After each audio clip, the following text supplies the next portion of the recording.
Copleen. Here. Adam Modero. Here. Larry Jokers. Here. Brooke Deininger. Here. Scott Helms. Present. Jackie DeMeester.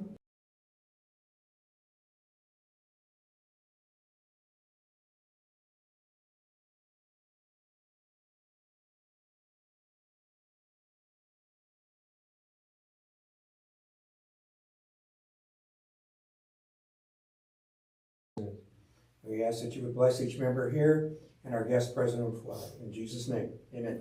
Amen. I pledge allegiance to the flag of the United States of America and to the republic for which it stands, one nation, under God, indivisible, with liberty and justice for all.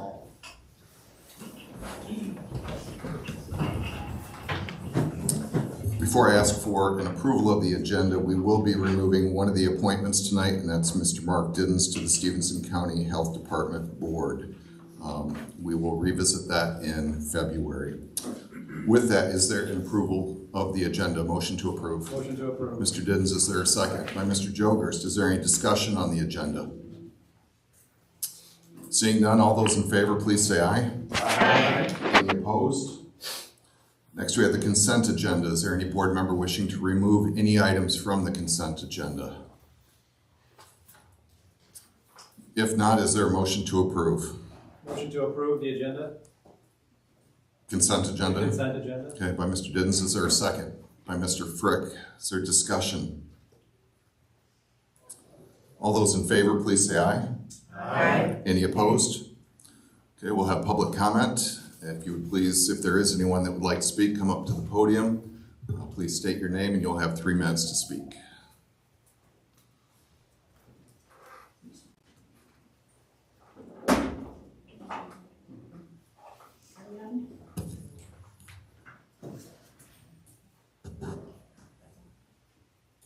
There we go.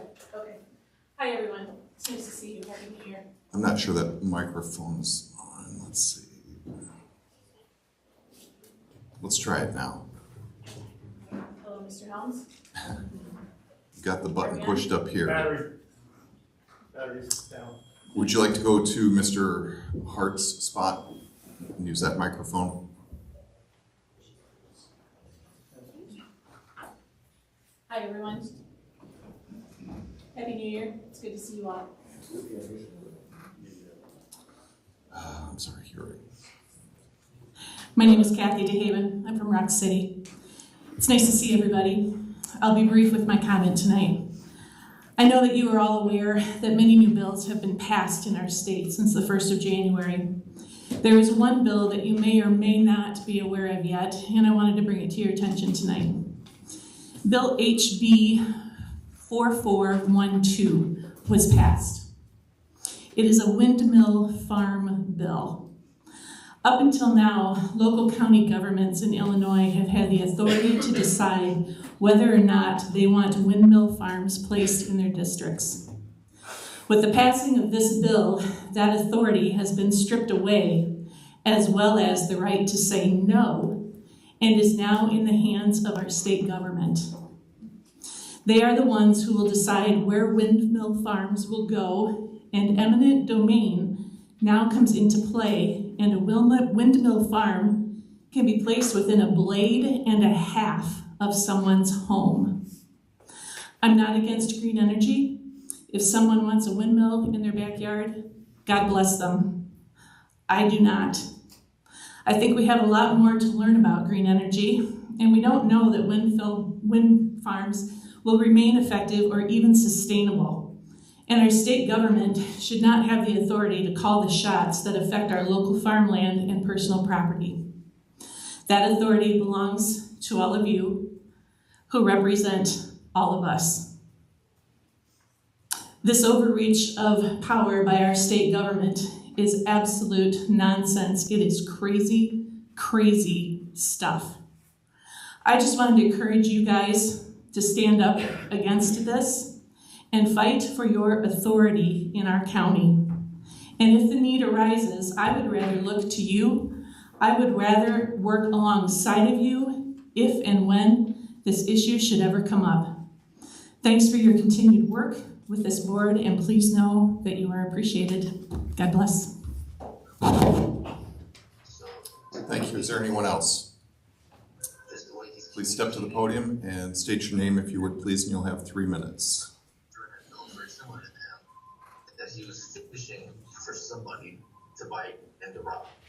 So it was a catfish. It was a catfish. I assume we'll be using this one here versus that one? No, I can't find Yes, if you would, please. Okay, good evening, Stephenson County Board. My name is Joel Shore. I'm a member of Freeport, Illinois, living out on Van Brocken Road. First off, I'd like to thank you for a couple of minutes to speak. I'd like to speak on the resolution that will be coming up that is hopefully will oppose House Bill 5585. Anyway, I just wanted to say, put in a couple of words, life is indeed precious. It's one thing that we all can agree on here. Through the media, they keep talking about Highland Park, Sandy Hook, and such like that, where a number of people were murdered senselessly, and their lives were taken, and we all agree on that. One thing we don't hear about is Charleston, West Virginia, May 25th. Surprise, Arizona, July 3rd. Greenwood Park Mall in Indiana, July 18th. Anyone who looks deeply into current events and that sort, these dates and places should ring a bell. These are places where someone else believed in that same thing, that life is precious, and they took it upon themselves to defend other people's lives with, of all things, a firearm. Last year, there were approximately 1.6 million instances of legal defense using a firearm. 1.6 million. Additionally, more than 80% of those instances, there was no discharge of the firearm reported. Imagine, if you will, how different media would be and society would be if these events were brought forth to the front of the media instead of what has been happening lately. HB 5855, SB 226, and the final iteration of HB 5471, which became Public Act of 102-116, were drafted, rushed through, hijacked, and signed by bureaucrats that have never worn a badge, never defended themselves or saved a life. The men and women of law enforcement deal with violence almost every day, and they're the ones that are reviewing this bureaucratic-born legislation. Why? Because they see it'll tie up resources, yet accomplish nothing.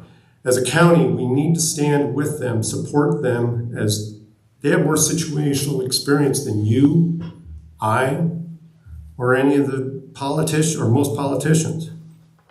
We need to look at the events and see that it was the actions of the individual, not the item, in that person's hands. Evil will always find a way to do evil things. Violence can't be legislated away any more than you can legislate drug usage away. We must stand against this bill and any iteration of gun control that just makes no sense. Common sense laws, every gun owner agrees with those. I would just like to know what we can do as members of the county to support and back our county. I thank you very much for your time.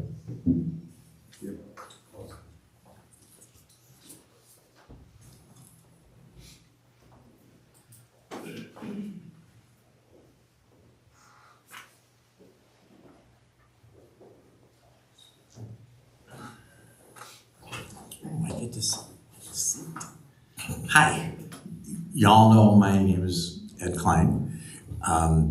I know that you're going to be considering whether to list the Stephenson Nursing Center to be sold today.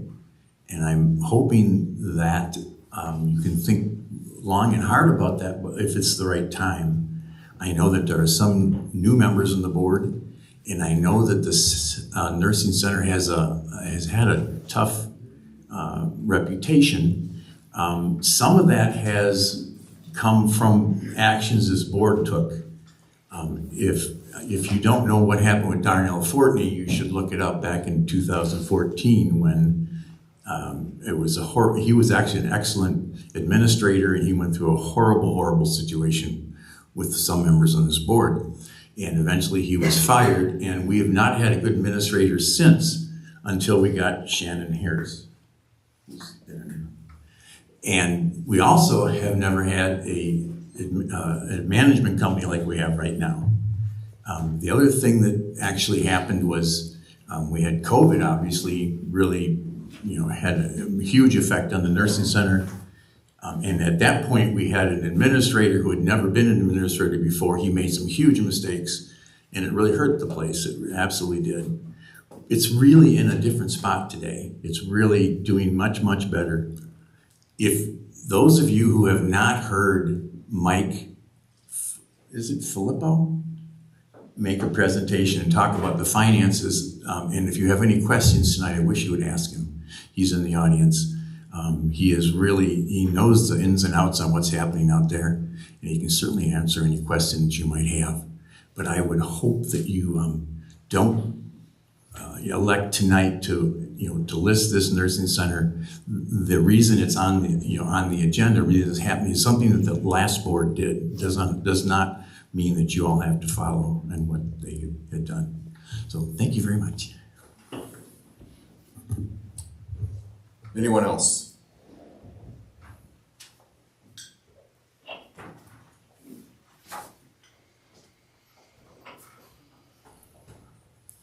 Dave Scheck-Snyder, thank you for the opportunity to be here tonight. What a neat thing. Martin Luther King Jr. wrote a letter from a Birmingham jail. Fascinating read. It's about 10 pages, so it's, while lengthy for a letter, short for a read. And in it, he was responding to criticisms for his civil rights protests. And he asked the question, what laws are okay to break? What laws are okay? And so he defined laws that are right and just and good as those laws which comport with the biblical law. And he said those laws that do not comport with the biblical law, it is wrong to comply with. And I don't really want to debate his wisdom here because those things, at least to me, seem obvious. But when somebody says, why would you put a resolution against a lawfully passed piece of legislature, which our legislature has just done and our governor signed it, are you just a bunch of rebels? Well, the answer is, well, wait a minute. Not every law passed is a good law.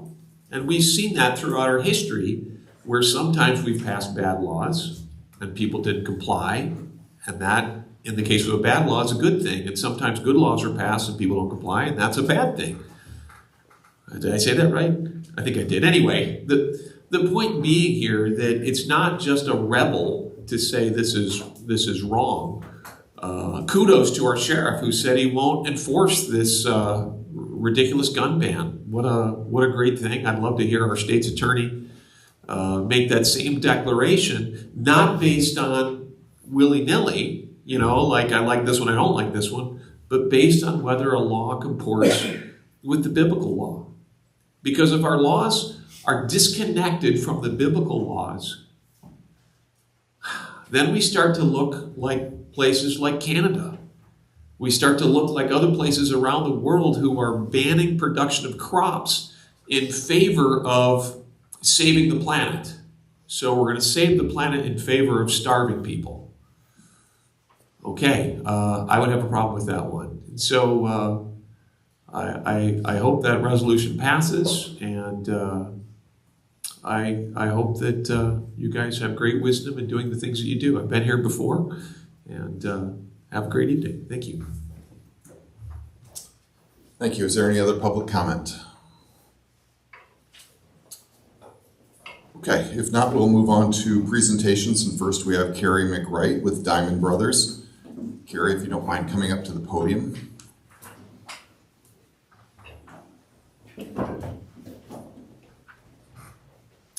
Thank you for coming tonight.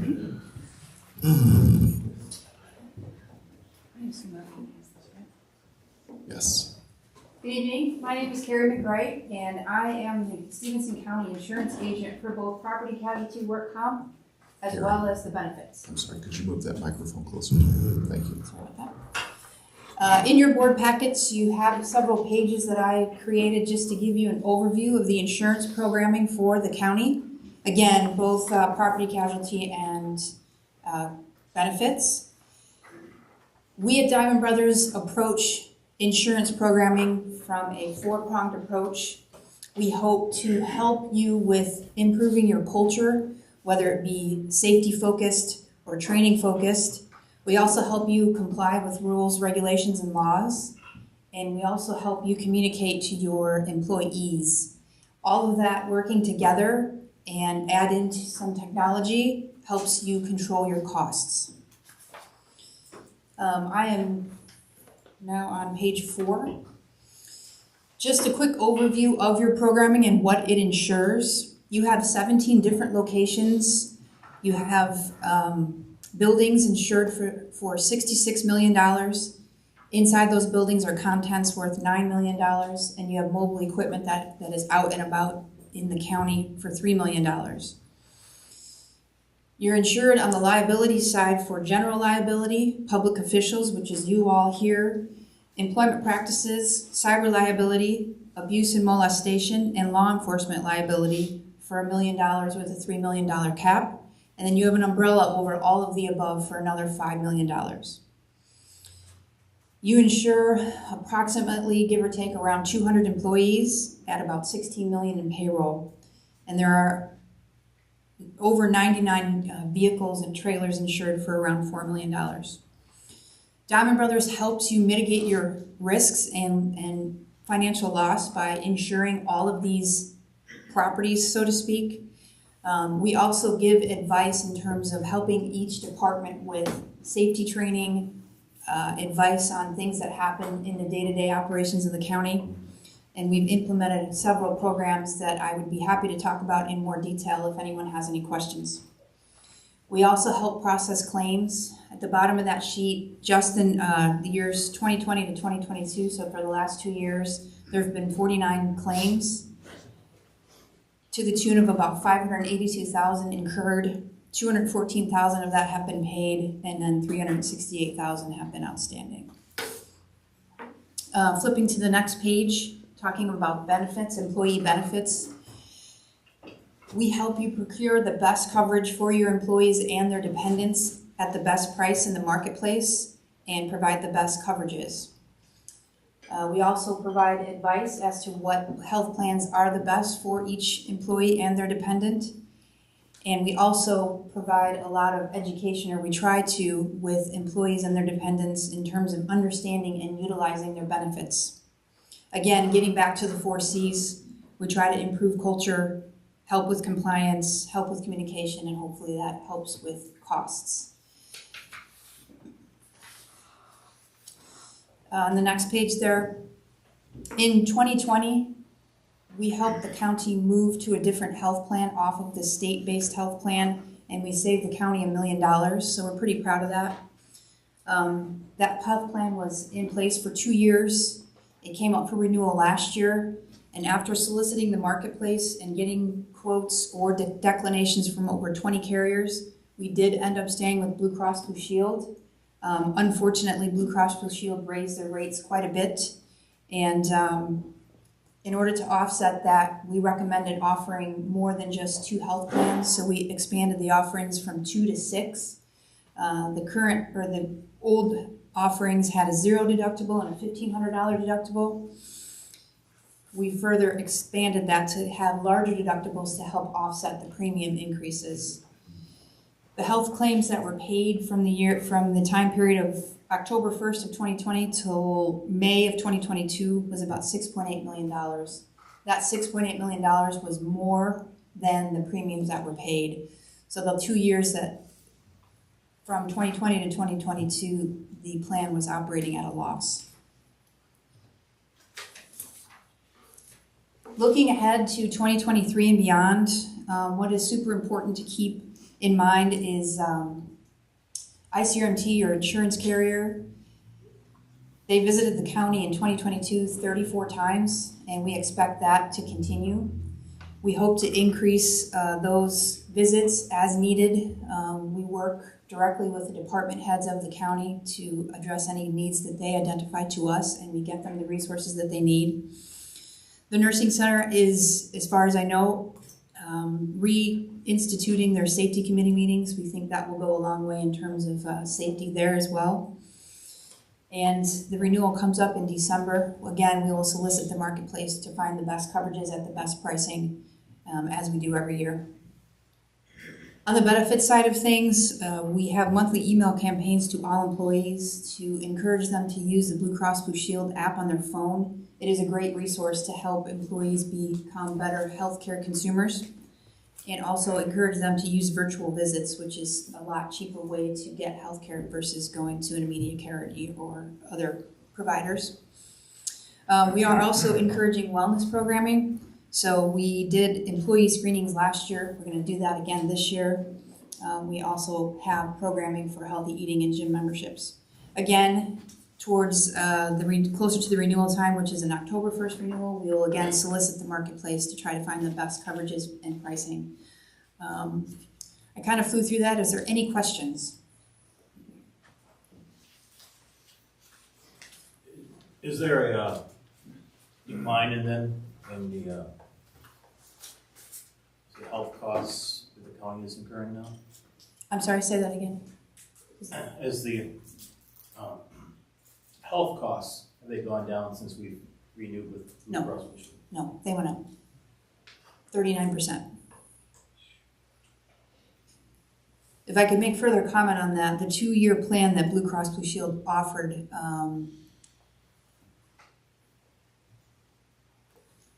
I think the underwriting was a little short on that. Once they pulled all of the claims and the loss in information, they came back with higher premiums to try to offset the losses or the claims that they paid. Any other questions? Can you just elaborate on that? I don't understand the question exactly and the answer either, but like what went up 35% or 39%? The premiums, total premiums. Oh, okay. The county's premiums. Yes. Oh, sorry. Should have been more specific. Has the number of claims gone up? Has the dollar amount? That's where we wanted to. We won't know that until this year.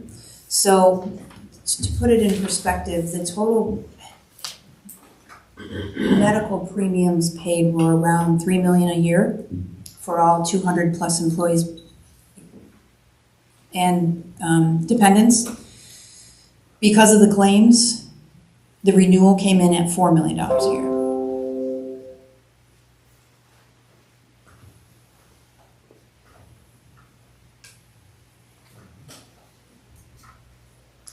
Any other questions I can answer? Thank you. Thank you, Carrie. Ms. McWright has a standing agenda spot on finance. So if anyone does have any questions, you can always address them at finance, or you can reach out to the administrator, and Ms. Newcomer will be sure to get you in touch with Carrie. Next, we have Dan Payette from Blackhawk Hills Regional Council.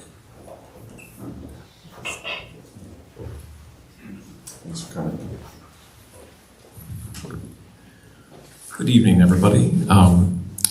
The chairman asked me to come tonight and wanted to talk about an issue that impacts Blackhawk Hills and work through that and timeline and issues and one of the ways we're working to resolve that.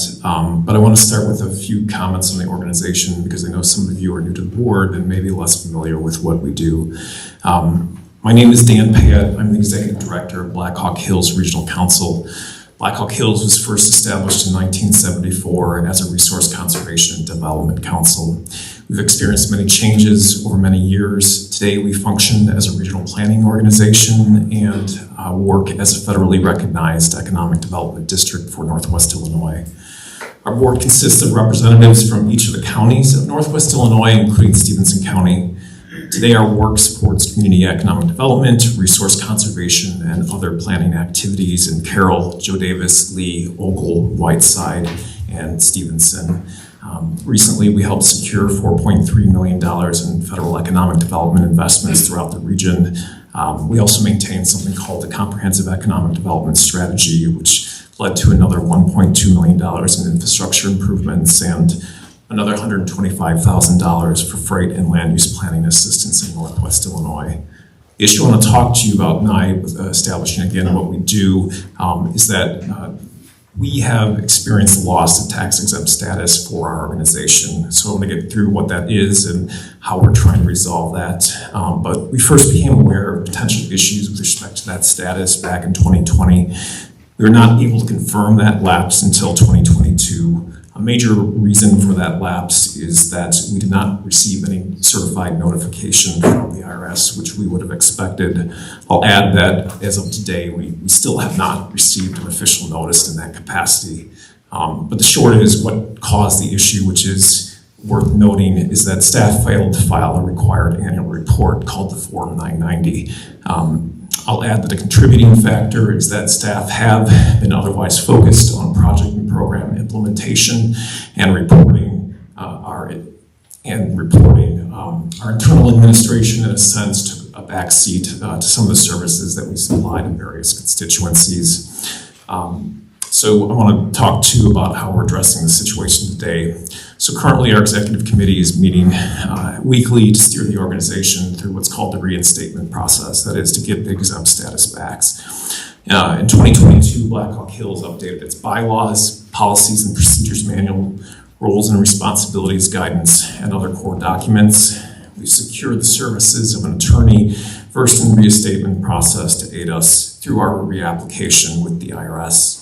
And we also begun work with a CPA to begin a comprehensive audit process in support of the reinstatement to ensure that we get through that, and then also work on any compliance issues that we might have with state or federal governments.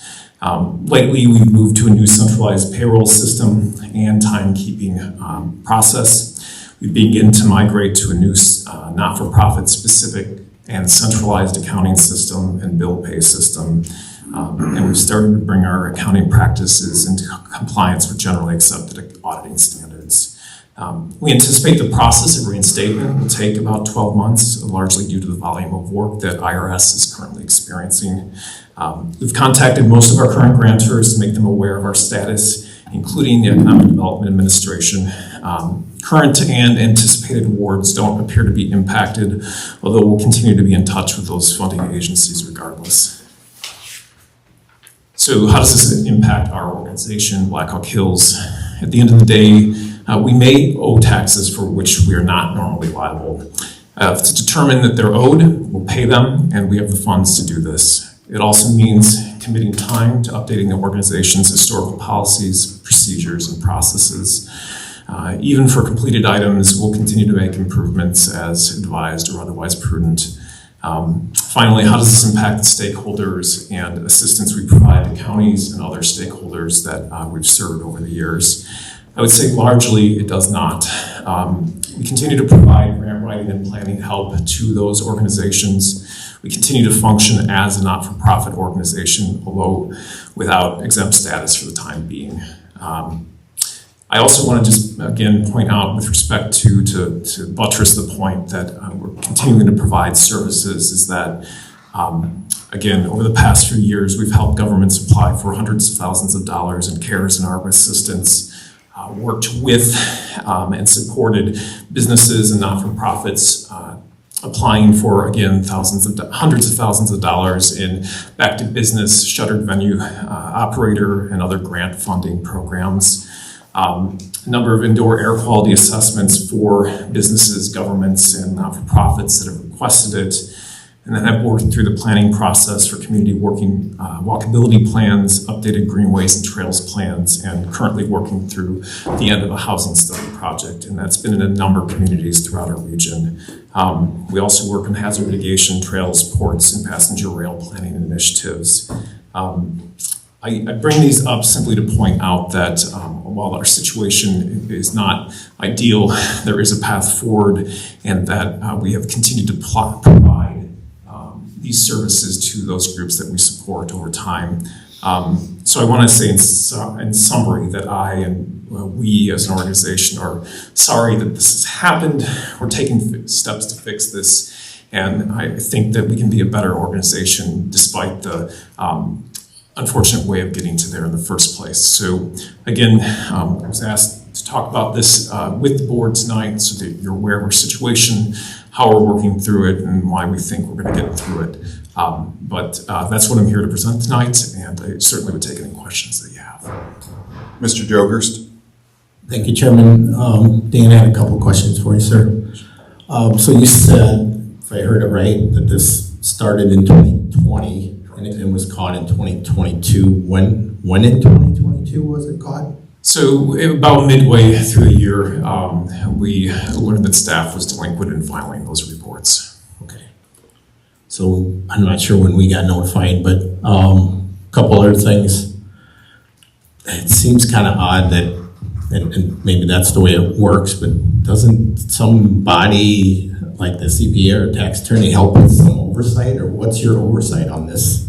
So, I mean, we have a board that oversees and that we provide our bi-monthly financial reports to, and they're in the process of, they review the documents that come in, and we also report directly to the agencies that we receive funding for. So it's generally quarterly reports, but whether it's a federal program or a state program, we're reporting to them how we spend the money, and then requesting reimbursement for those expenses when those expenses are incurred.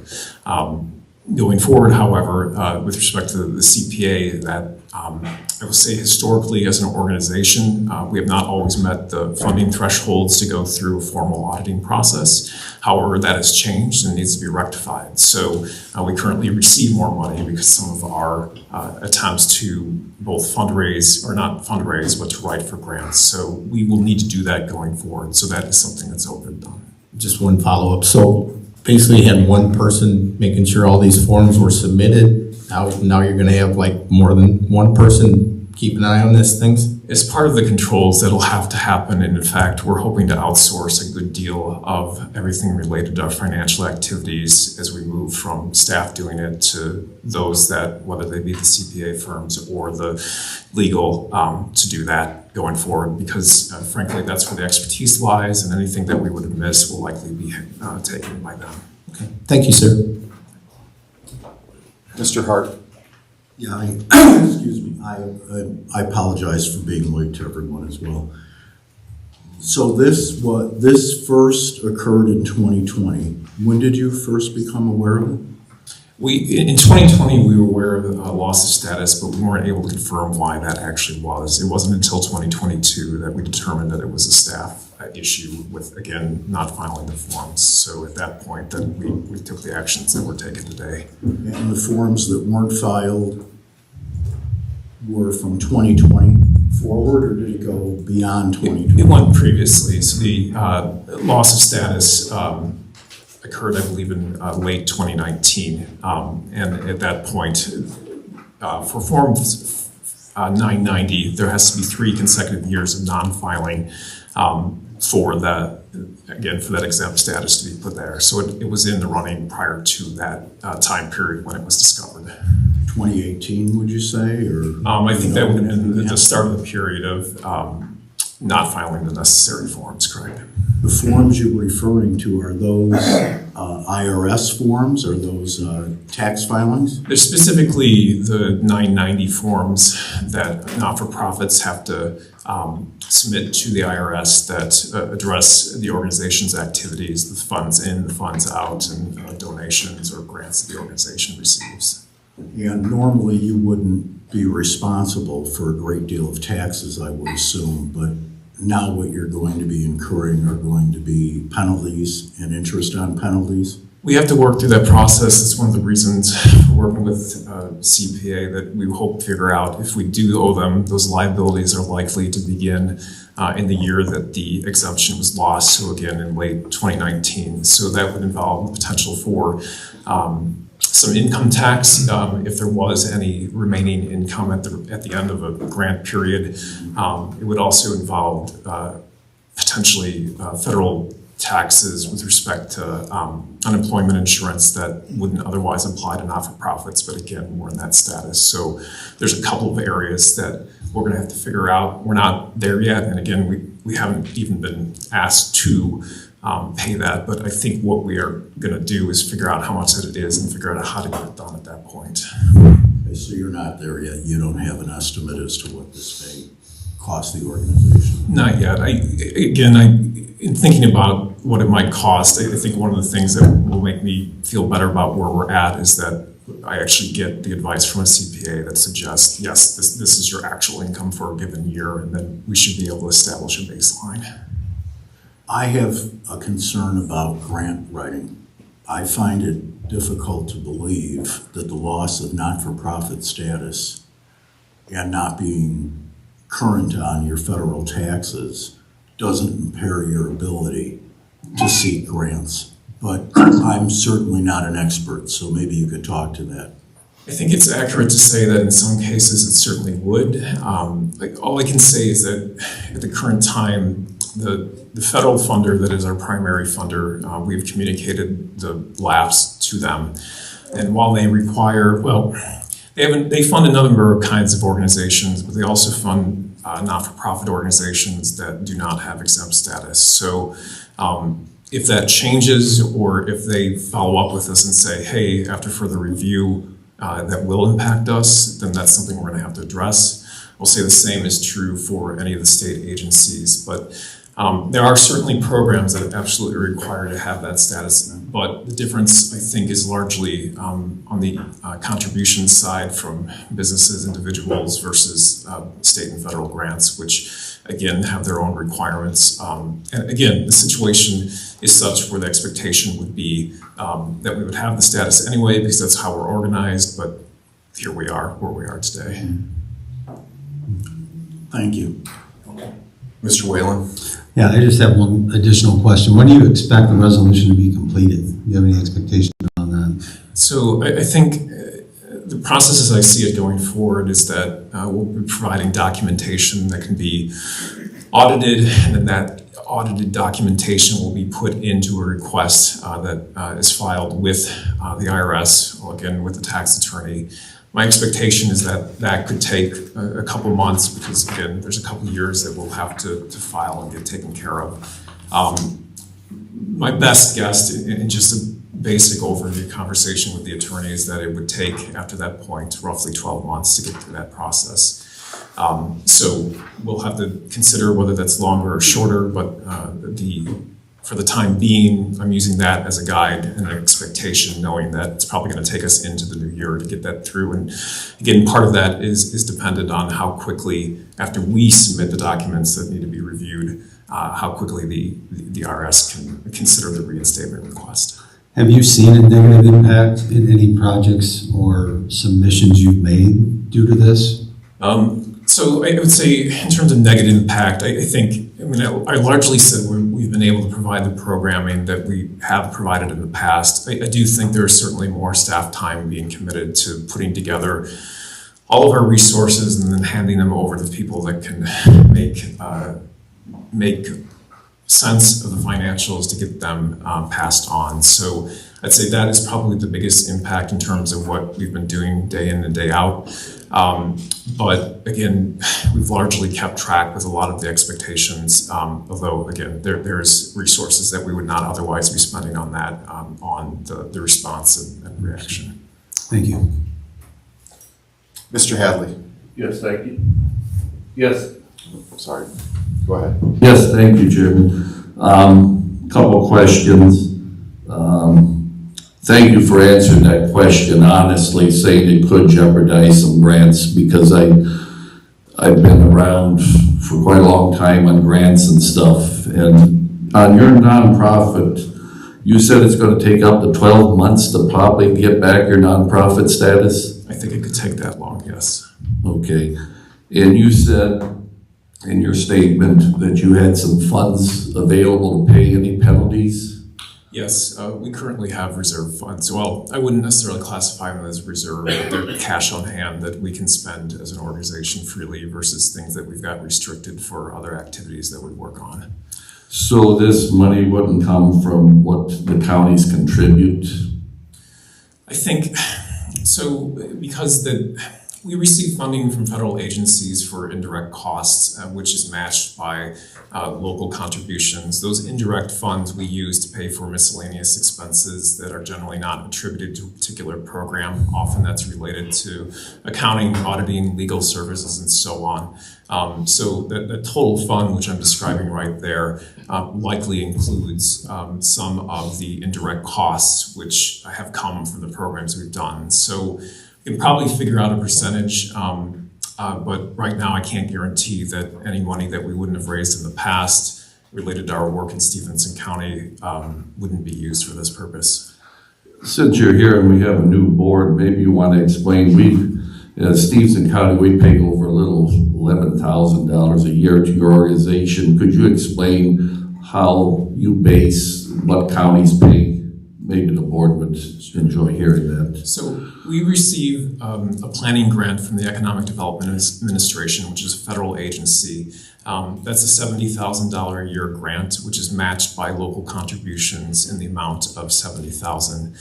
The assessment to the counties is actually less than that amount. It's, off the top of my head, I want to say it's around $55,000. So that $55,000 is broken up between the 6 counties of Northwest Illinois. The bigger the county is in terms of population, the more that they pay. So Stephenson County, I think, is around the middle of the pack. Ogle and Whiteside counties are assessed the most. Joe Davis and Carroll counties are assessed the least. So again, that ranges anywhere between around $4,000 to $14,000 to $15,000. So that money plus additional funds that we have are used to match the federal programs, which then pay for our planning activities within the district.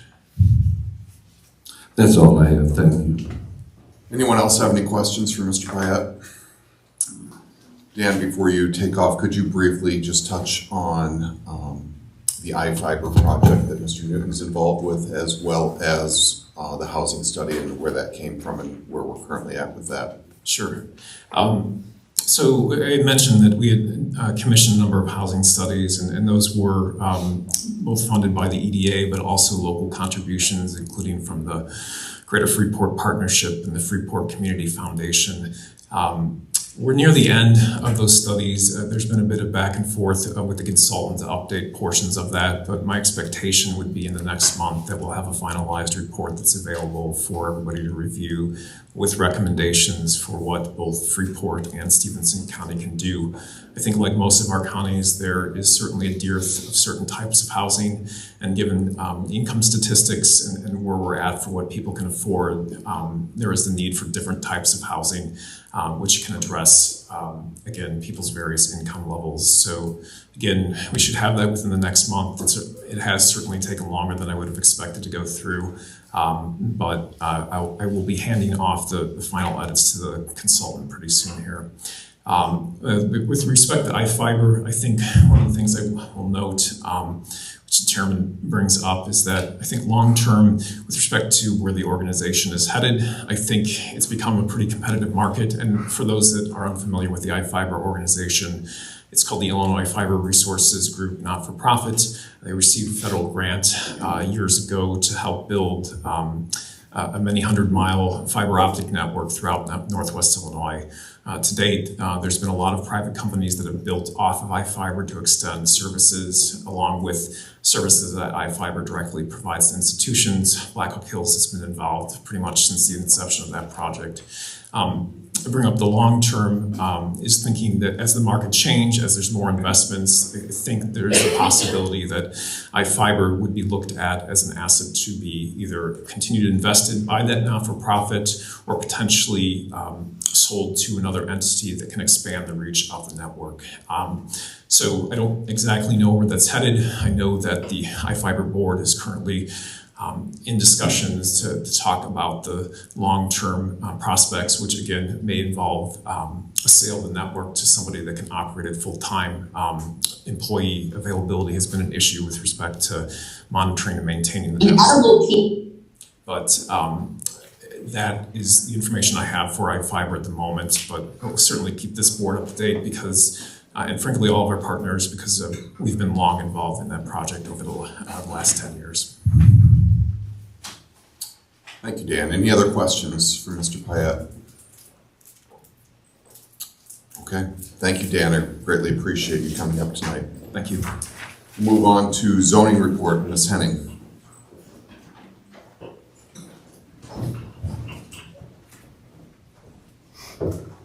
Good evening. The monthly Board of Appeals hearing was held Thursday, January 12th, 2023. We had a full quorum that evening. The first hearing was for Thomas Rothschild. He is requesting a special use to allow for a single-family dwelling in the Ag District. Testimony was given, and with a voice vote of 4-0, the ZBA recommends approval by this board without conditions. Is there a motion to approve? By Mr. Jokerst, is there a second? Mr. Whalen, is there any discussion? All those in favor, please say aye. Aye. Any opposed? Thank you. The second hearing was for a code amendment to Article 4, General Provisions 423.3, Solar Power Generating Plant, subsection 400-23-3A1, setbacks. The board voted 4-0 to approve the code amendment. Is there a motion to approve? By Mr. Frick, seconded by Mr. Hart. Is there any discussion? All those in favor, please say aye. Aye. Any opposed?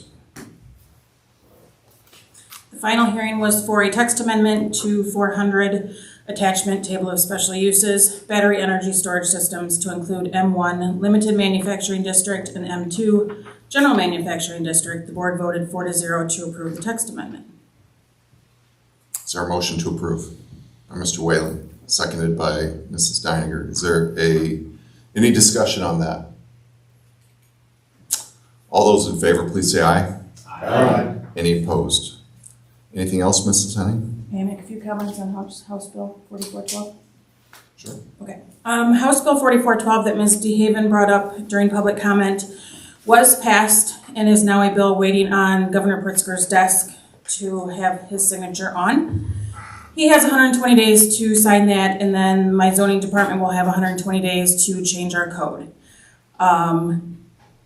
In my opinion, just my opinion, other zoning officials as well, this reduces our setback to 150 feet from the outside wall of an occupied structure. Currently, our setback is 200 feet from a property line. So this is so close to structures. Like Ms. DeHaven said, it's 1.5 blades from a windmill. Those are some big issues. There's some also, it removes EcoCats, which the EcoCat does studies on environmental issues in the county. It removes avian studies, which the state law requires. It has conflicts for the natural resource inventories, which the ones that were on the board for our big wind power and solar we just had, it's a packet about this big that shows endangers butterflies, flowers, wetlands, everything like that. So unfortunately, this will be passed, and I honestly don't think it's a good idea, but that's just my opinion. Anybody have any questions on this? Mr. Whalen? Yeah, do you have any ideas for the board on how we could push back on it? We can't now. Okay. Unfortunately, it's on Governor Pritzker's desk to sign. I wrote emails to Senator Stewart and Senator Chesney. I received no response from either one. I know 50 other county zoning officials wrote to their governors as well, or senators. And I was told by an individual in the county that they had spoken with Senator Stewart. He was voting definitely no. He did not even vote. So it's a little disappointing. Yeah. So just so I understand it correctly, it's basically taking all of your authority away. Pretty much. In terms of where these are, excuse me, even located within the county, correct? Yeah. And which is unfortunate. I mean, I think we had a pretty solid wind and solar, and we were good to our adjacent landowners that do not want the solar, so that's why we had the extended setbacks. Mr. Jokerst. Thank you, Chairman. Can we not ask the the wind farm companies to? That I have to look into if they will. I know some of them, the one we just dealt with are actually farther away than what our setback is. I don't know if they're going to have to abide by what is in the bill or not, or if they can. Yeah, I'm thinking that's something we can request. I would hope so. Yes, okay. But I have to look into that. All right, thank you. Thank you, Ms. Henning. Thank you.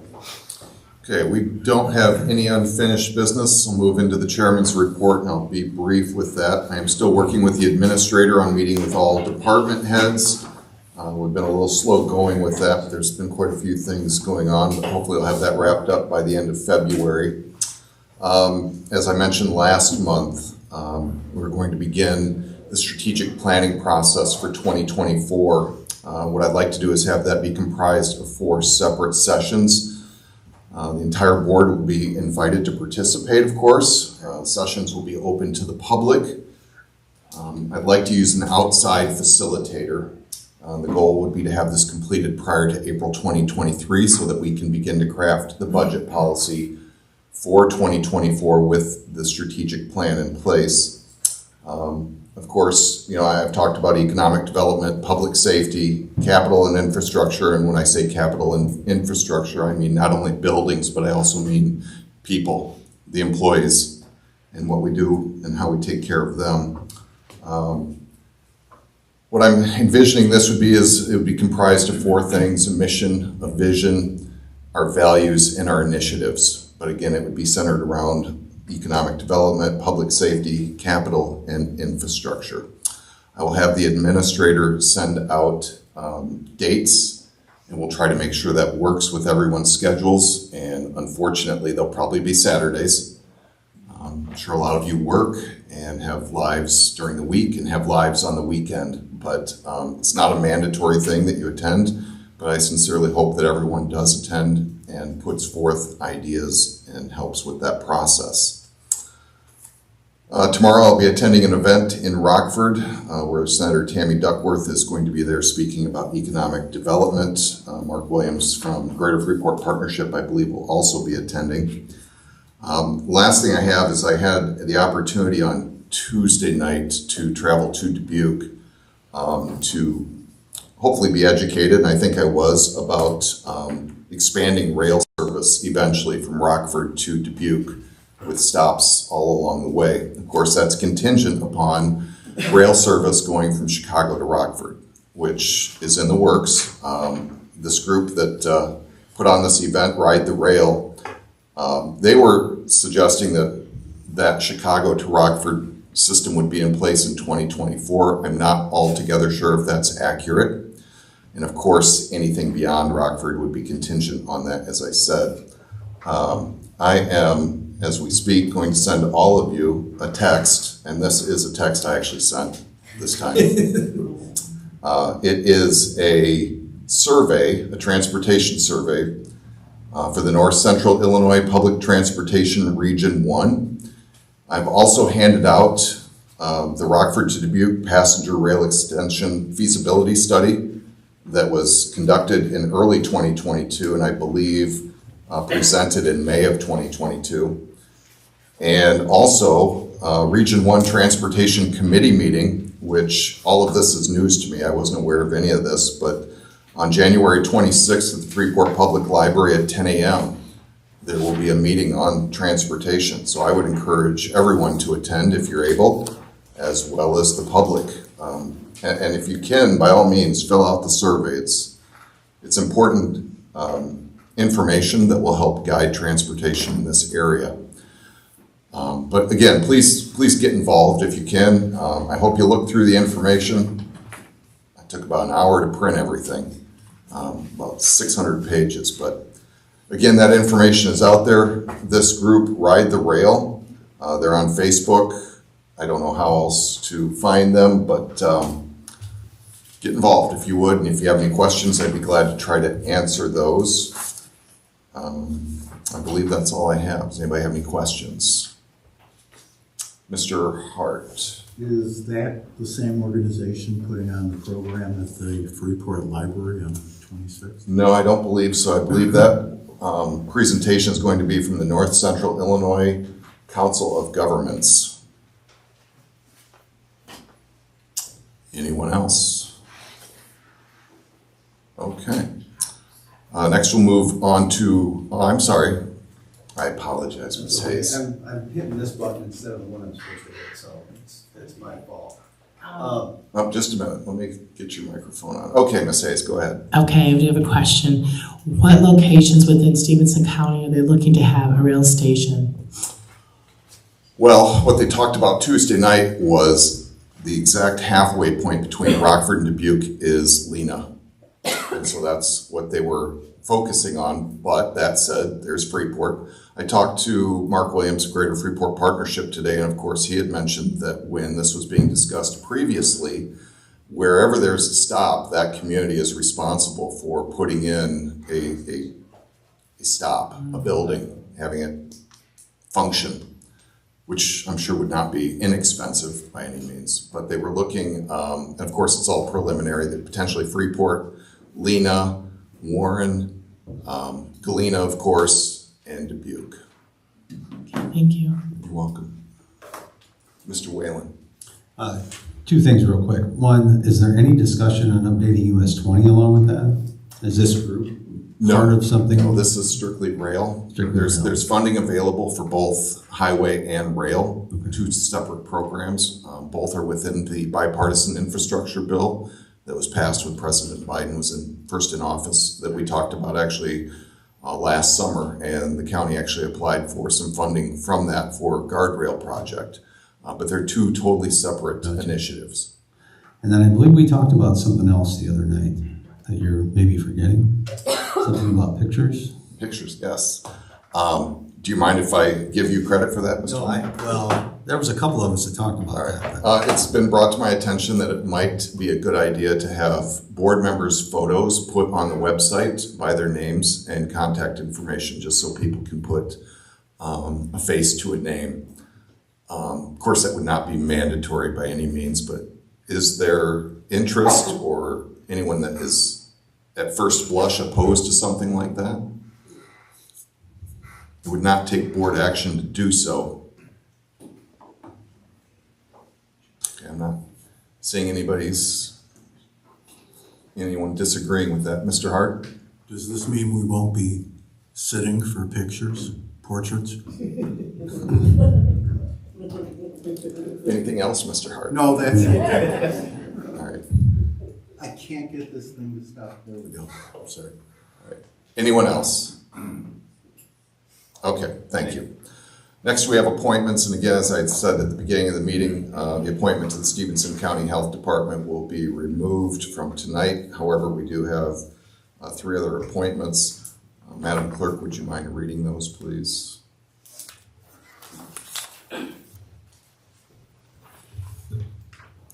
Approval of the appointment of Georgia Newcomer to the Greater Freeport Partnership Board. Approval of the appointment of Luann Hayes to the Jane Addams Trail Commission. Approval of the appointment of Becky Herbert to the Northwest Illinois Community Action Agency. Is the will of the board to do these individually or all at once? All at once. Okay. Motion to approve all 3 at once. Second. Okay, motion by Mr. Hadley, second by Mr. Diddens. Is there any discussion on that? All in favor, please say aye. Aye. Any opposed? Okay, we'll move on to action items and information from committees. Finance, Mr. Whalen, I see you have no action items. Do you have any information for tonight? No, sir. Okay, we'll move on then to public property and safety. Mr. Proclean, you do have an action item, I believe. Yes. I received information on the Iroquois County resolution opposing the Assembly Bill of HB 5855, and I received several emails from different citizens of the county asking that we also draft a resolution and opposing the same statute bill. So I drafted a resolution, and I'm going to make a motion to approve it with the following changes that were that the board members received in their packet. The following changes. Mr. Copeland, before you do that, were the changes approved in committee? No. Okay, so if you would make an action, or I'm sorry, a motion based on what's on the agenda, and then if you'd like to amend it if there's a second. Okay. So are you making a motion to approve this? I'm making a motion to approve it. And seconded by Mr. Jogurst. Now, make a motion to amend it now? Sure. Okay. All right, I'd like to change the title, a resolution opposing Illinois General Assembly bill. It will now read HB 5471 and any statute or amended statute related to passage of HB 5471. It was a work in progress with the vote going on in the General Assembly and the Senate. And in the third paragraph, whereas the people of Stephenson County have a God-given obligation that's stricken to just an obligation to provide for the common defense. And every, where it says HB 5855 is changed to HB 5471. And the last paragraph, it says, be it further resolved on the passage of HB 5471 that the Stephenson County Board request the Justice of the Illinois District, Appellate, and Illinois Supreme Court, along with their federal counterparts, to exercise their due diligence and decide the constitutionality of such statutes and amended statutes to the United States Constitution's Second Amendment. That's the amended portions. Is there a second to the amendment? I'm Mr. Jogurst. Is there discussion on the amendment?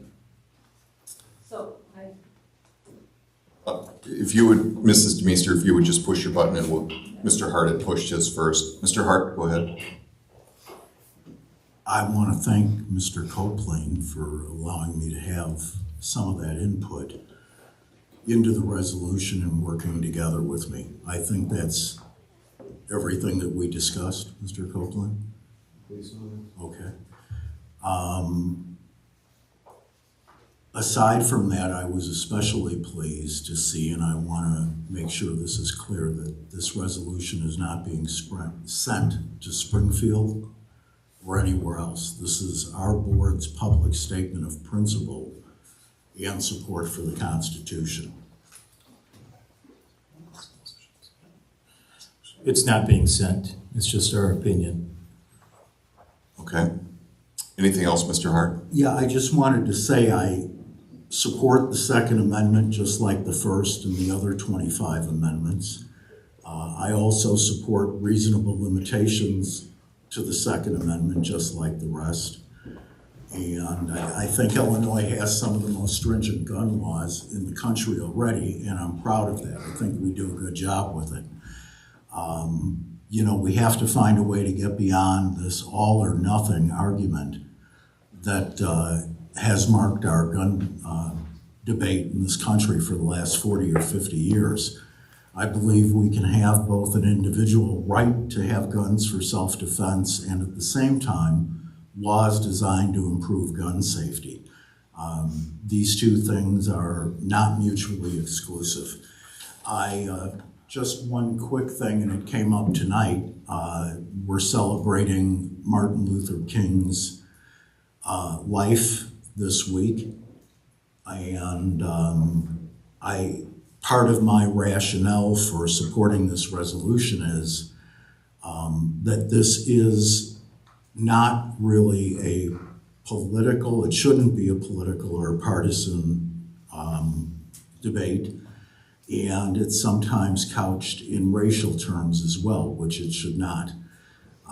After the Civil War, through the 14th Amendment, part of the reasons why those people created and the way they wrote that amendment, they included the Second Amendment. It was incorporated into it to guarantee the freedmen, the ex-slaves, the right to keep and bear arms, as other rights, obviously.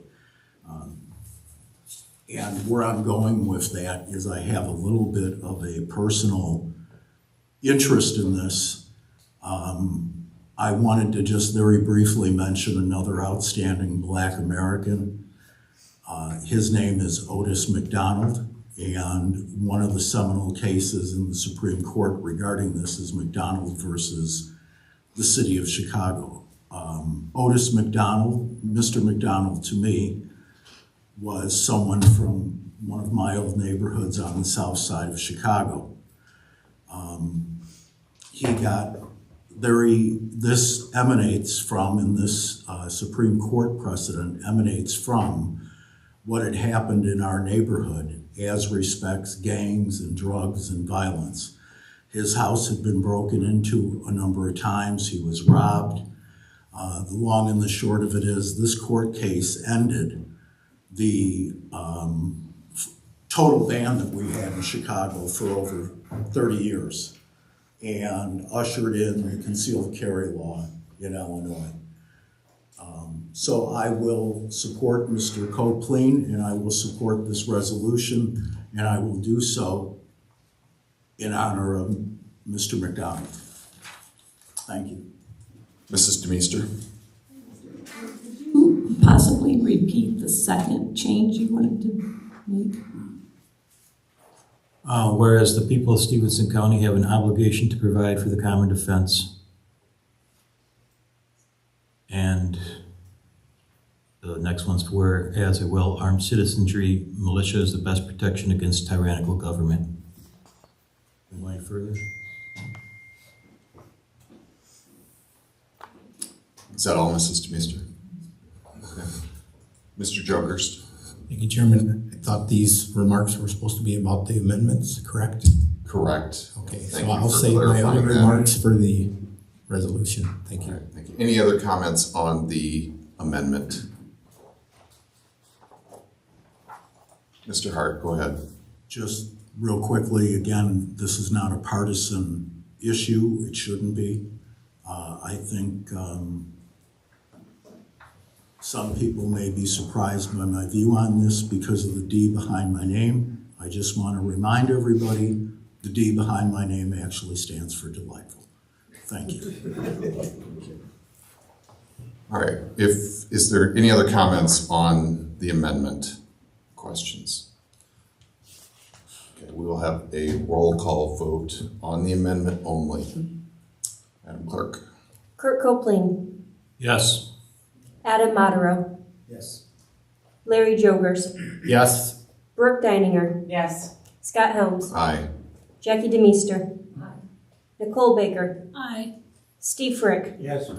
Mark Diddens, Aye. Tim Whalen, Yes, ma'am. Ronnie Bush, No. Samuel Newton, No. Luann Hayes, Yes.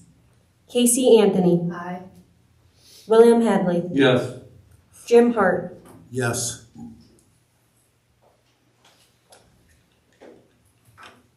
$14 yes, 2 no.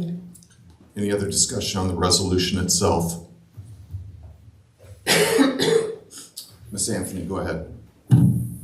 Thank you, Mr. Chairman. I just kind of wanted to repeat what I did in public property and safety when it comes to these resolutions regarding legislation that's coming down. My preference will and always will be that we be more specific because there's a lot more to this bill than just what is in the media. And so looking at the age of owning a gun, looking at all of the different facets of this, and then looking at which ones do we want to show support for, which ones don't we. And so I'm voting no for this tonight, not because I don't support some of the things in there, but there's things I don't either. And so with it being so general and not specific, I will be voting no tonight. Thank you. Thank you. Mr. Jokerst, go ahead. Thank you, Chairman.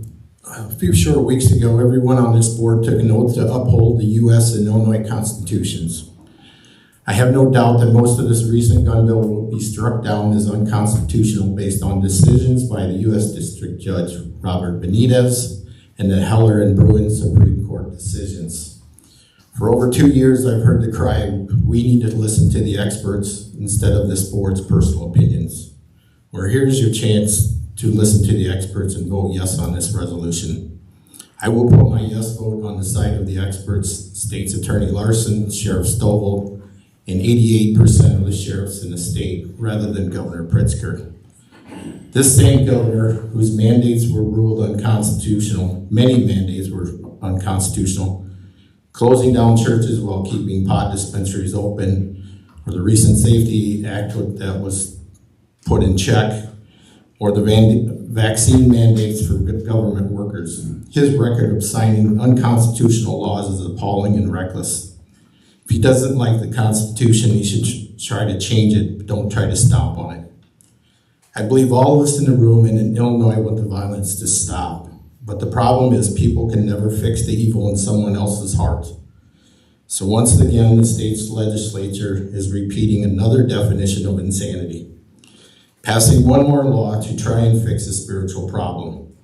The truth is mankind cannot even keep the first 10 laws given to them by our Creator.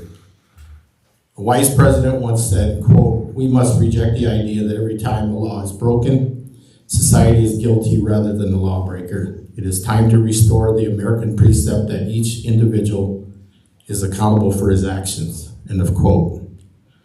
A person is still responsible for their actions even if they are under the influence of alcohol, drugs, or have mental health issues. This gun bill does nothing to get these people help. Other people choose to harden their hearts through violent video games and then can't distinguish between fantasy and reality. They are still responsible for their own actions. A gun is only a tool, so is a baseball bat, a hammer, a knife, a screwdriver. These tools can be used for both good and evil. It's the heart causing the violence, not the tool. This recent gun law penalizes law-abiding citizens while doing nothing to stop criminals. With the strictest gun laws in the state, Chicago is a disaster with gangs in control of the streets. In U.S. cities with the highest crime rates, taking guns away from citizens has raised the homicide rates, not lowered them. All of it has done is to make it easier for criminals to operate. Unarmed citizens are easy targets to criminals. However, even the weakest person can protect themselves by having a gun and being properly trained. I got a couple more things, so bear with me. A while ago, I saw on the news a video of a Rockford murder. 3 men quickly broke down the back door. One played lookout while the other 2 came in with guns blazing to kill a man and then quickly ran away. It took about 2 minutes for all this to happen. They were using pistols. The police are amazing, but they cannot respond that fast. Maybe 5 minutes to 20 minutes, depending on where you live or how many other calls they are on. Ben Franklin once said, "Those who would give up essential liberties to purchase a little temporary safety deserve neither liberty nor safety." Another huge problem with this bill is gun registration, which always leads to gun confiscation. In 1941, just days before the Pearl Harbor attack, Congress reaffirmed Second Amendment rights and prohibited gun registration. History speaks volumes on what happens after governments have disarmed their citizens. In the 20th century alone, over 40 million lives were lost once the guns were registered and confiscated. Many of those, I'll list a few of those countries: Turkey, Russia, China, Nazi Germany, Cambodia, Guatemala, Uganda. Here in the U.S., the American Indian and African American people suffered greatly because they were not allowed to have guns. Our Second Amendment rights are not about duck hunting or deer hunting. They're about having the ability to the right to defend oneself, their family, and their personal property. A disarmed population is fair game for any dictator. Having its citizens armed was the plain and simple intent of the founding fathers of our country, who fought and won our freedom. Many men and women in our history have fought for these rights. Let's not dishonor them by giving these rights up. Please vote yes for this resolution to protect the Second, Fourth, and Ninth Amendment rights in the lives of the citizens of Stephenson County. When all the guns have been banned, when all the words have been censored, when all the history has been erased, when all the freedoms have been taken, only then you will discover that you should have spoken up and you should have done something about it. Thank you. Thank you, Mr. Jogerst. Mr. Copeland. All right. Over 80 sheriffs have issued releases that they will not enforce the registration element of HB 5471. There are suits being filed in state and federal court about the constitutionality of the statute with more to follow. The law was introduced when there are decisions by the United United States Supreme Court to vacate certain cases and send them back to the lower courts to decide in regards to assault rifles and magazine capacities. The legislature should have waited for those decisions, which are ongoing now, before enacting unconstitutional statutes. There are good elements of the statute: no grenade launchers, extended time on red flag, no flash suppressors, switches for fully automatic, bump stocks. But paired with this assault gun ban, the good things are with the human trafficking portion of this statute. It's commonplace to, I guess now, put controversial laws with good laws for them easier to get passed for political agendas. Assault weapons look menacing, but a semi-automatic pistol fires at the same rate with a squeeze of the trigger of unless either one is modified. Banning the sale or having thousands of citizens register their legally purchased and possessed assault rifle that is used for lawful means is not the answer. The weapons will come across the board from Indiana, Wisconsin, and Iowa to criminals. Think a criminal is going to care about being arrested for a Class A misdemeanor while planning to commit robbery or homicide with an assault weapon? But the lawful citizen is going to be arrested for not registering their weapon. People kill people. Darrell Brooks Jr. drove through a Christmas parade in Waukesha, Wisconsin in 2021 that left 6 dead and 40 to 50 injured. It was claimed that Darrell was mentally ill. The Highland Park shooter had mental behavioral issues. He managed to get a FOID card with the help of his father. If Governor Pritzker and the legislature want to stop some of this carnage, use the $560 million gathered in taxes from cannabis sales, build some mental health facilities in the state, and start treating these people. Provisions of this statute will be struck down by the courts with the precedent of the case of New York Rifle and Pistol versus Bruin. However, there has to be a historic statute prohibiting the possession of certain firearms that are in common use have the protection of the Second Amendment.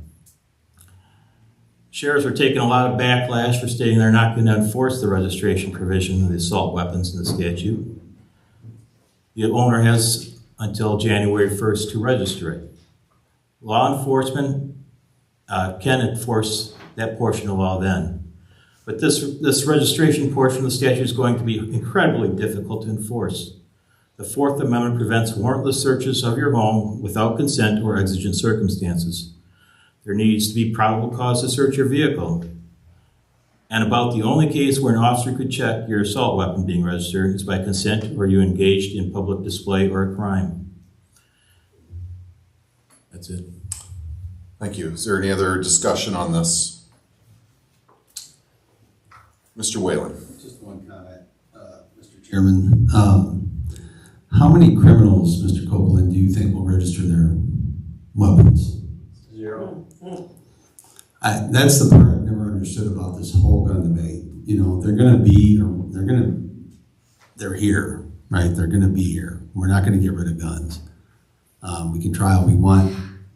I agree with Mr. Joker's comment about the heart of man is the problem. And somebody's gotta pull the trigger, it doesn't pull itself.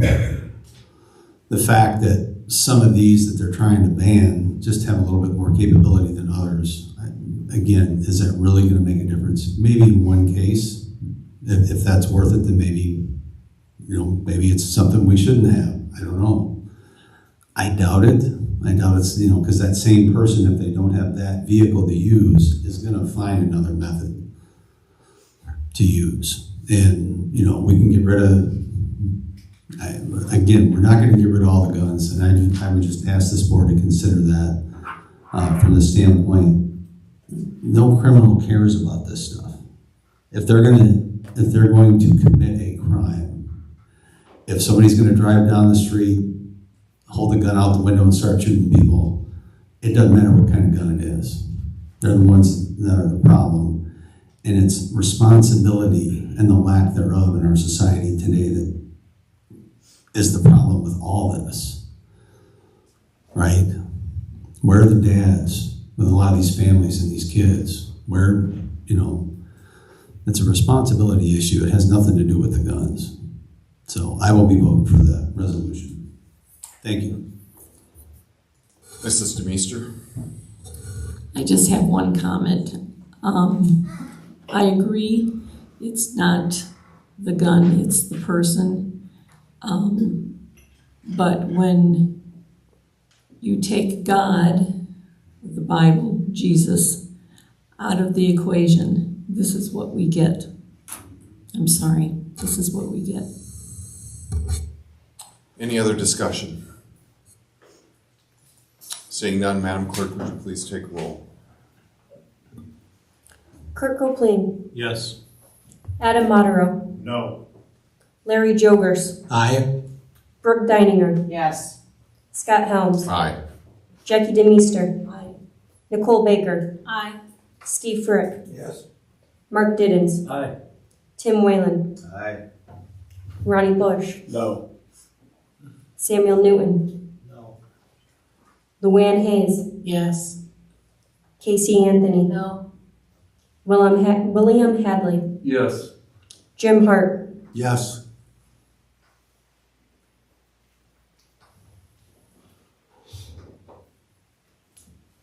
A, 4 nay. Okay, that passes. Mr. Copeland, is there any other information out of your committee? Yes. We discussed with Sheriff Stovall about the LPRs and where the status is on that. They were sold by a company called Vigilant, which is now taken over by Motorola. County Board Member Deininger Brooke is assisting the sheriff in contacting other agencies in an effort to get a refund, take the units back to get a refund, or some kind of installation that's should be done by them to begin with. Board Member Bush introduced Bert Jerry from Winnebago County, was a previous Winnebago County board member. He did a presentation of the Ring and Doorbell program that was implemented in Winnebago County and gave us some good ideas on how to implement ours and would assist us in the implementation of the program. And there was a discussion with Sheriff Stovall on the HVAC project. It was discussed to bring an engineering firm to evaluate the buildings with Sheriff Stovall and the steps that should be taken. The county administrator is following up on that. Okay, thank you. Any questions for Mr. Copeland? Yes, I got one question. Is that going to be an independent contractor coming in, an engineer study? That's going to be enough. Yes, it would be. That's the intent. Something like Fairgram or? Correct. Okay, thank you. That's well. Anything else, Mr. Copeland? No. Okay. Next we have administration. Mr. Jogers, you don't have any action items. Do you have any information for us tonight? Yes, Chairman, I had a couple items. We didn't have anything that passed out of committee to come here tonight, but I just want to report that we are making progress on the interfund loan policy. And Mr. Wilkinson is making progress on the IT policy, and that's for insurance. So we are making some progress on those items, and hopefully we'll have them soon. So thank you. Any questions for Mr. Jogers? Okay. Seeing none, we'll move on to court services. Mr. Bush, you have no action items. Do you have any information? No information. Okay, thank you. Next we have planning and development. There's an approval of an agreement with Greater Freeport Partnership. Mr. Frick, I know you weren't at the meeting, but are you prepared to speak? Yes, I am. On? Thank you very much. You have in your packet approval for agreement with the Greater Freeport Partnership. Mr. Frick, I'm sorry, could you use your microphone? I'm sorry. Thank you. There we go.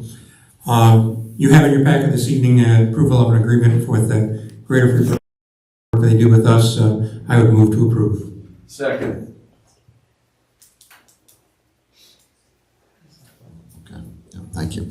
All right, motion by Mr. Frick and seconded by Mr. Hadley. Is there any discussion on that? And I am aware that I skipped through the agenda. I apologize for that. Paper's different than what's online. Mr. Whalen? I just wanted to say we did discuss this at length at the committee, and it was a very favorable discussion, and I will be voting for it. Okay. Is everyone okay with discussing this in this order since I went out of order in the agenda? Everybody's okay with that? Ms. Hayes, is there something wrong with your hand? Oh. All right. We do have a motion as... I actually, Mr. Newton would like to speak and his button's not working, so I'm trying to Mr. Newton, give him the floor. you do have the microphone if you'd like. All I was doing was seconding, but it was done already, Mr. Chairman. All right.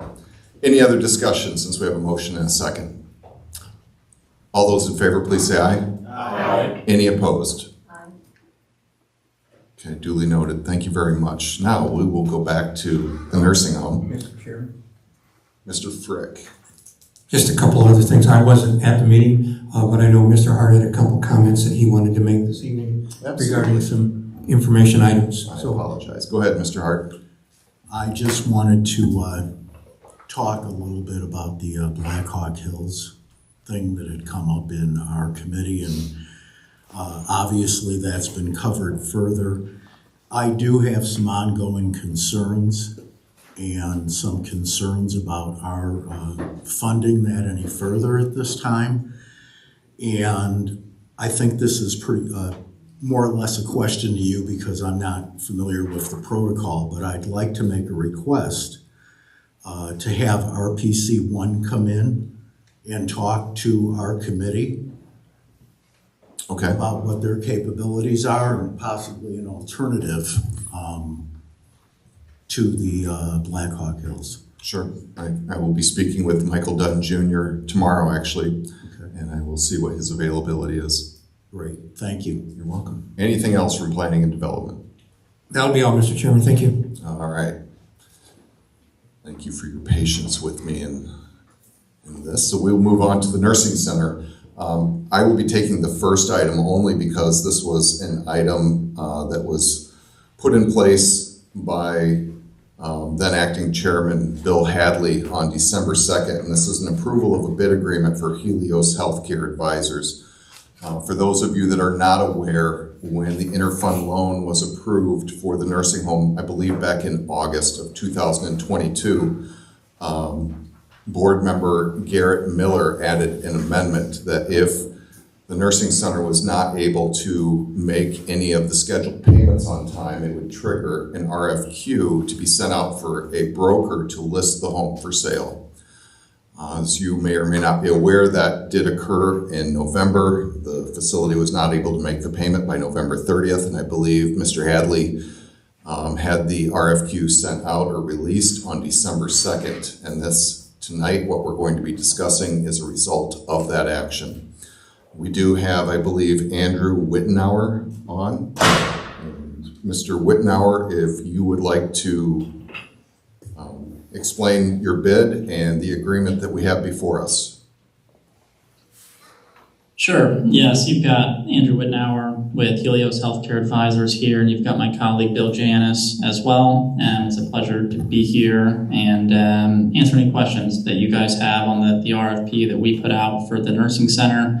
I know that we spoke back in April of 2022 and are picking up the conversations now with everything that's changed since then.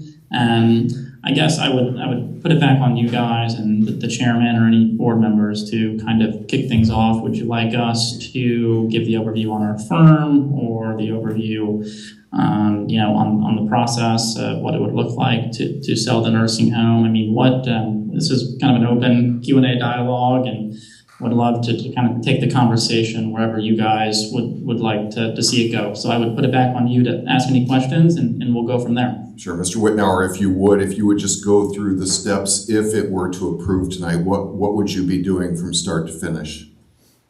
Sure. So if it was approved tonight, we would collect some additional material from the county board, and we'd work with Mrs. Newcomer, who we've been working with the past year or so, to collect some more information to assemble what we call an offering memorandum, a package that kind of outlines the high levels of the facility, and would look very similar to the presentation that we put together and sent to the board for our RFP submission. We would need a little more information on the physical plant and some updated financials possibly, and would probably take us 10 days to begin the process and start communicating with buyers and represent the county in the sale of the nursing home as a broker. And we would begin confidential discussions with buyers that own and operate skilled nursing facilities throughout Illinois and in the Midwest. But I think, we've got a targeted list of buyers for this facility we know would have interest, and we actually had somebody reach out, funny enough, this week. They must have read the agenda and saw that we were presenting and said, hey, we should talk. We're interested in purchasing the nursing center. If you guys get approved, we'll be around and we'll be ready. So we've got a targeted list of buyers we'd approach, and would think that would take 4 to 6 weeks to kind of what we call build the market and bring in letters of intent. And from that point forward, we would kind of issue formal counteroffers to those bids, depending on the feedback from the board. And I don't know if we'd work with the board at large or the finance committee, but we would select a couple buyers to go through a bidding process with and bring those offers higher and tighten them up. And then we would select somebody and execute a purchase and sale agreement and work towards a closing. And I think, approximately that would take 9 months or so, and the timeline we outlined would be around end of September close, so end of Q3 of 2023, if we, we're able to hit the timelines that I just discussed. So that's the high level on timeline and what we would look to do and how we would represent the board in the sale. Happy to answer any more questions. Mr. Wittenauer, did I read correctly that if the board were to approve this and you did present an offer that was accepted by the board, the commission would be 8% of that agreed amount? Is that correct? Yes, sir. That's correct, and there would not be any retainers or any fees or anything due until the closing is final and completed, whenever that may be. It's a success fee only if the transaction closes or we paid, and yes, it would be 8% of the close price. Okay, and can you just speak quickly again on how you would value the facility? Yes, so we did that and presented that in the board, or in the presentation, excuse me, and that entails a financial statement analysis, looking at the profitability of the nursing center and taking into account how for-profit buyers or not-for-profit buyers would look to value the facility, and took financial statement analysis, like I said, and outlined that in the underwriting model. And then, since the facility is not cash flowing today, you look at valuation of senior housing and skilled nursing assets on what we call a price per pound basis instead of a cash flow basis.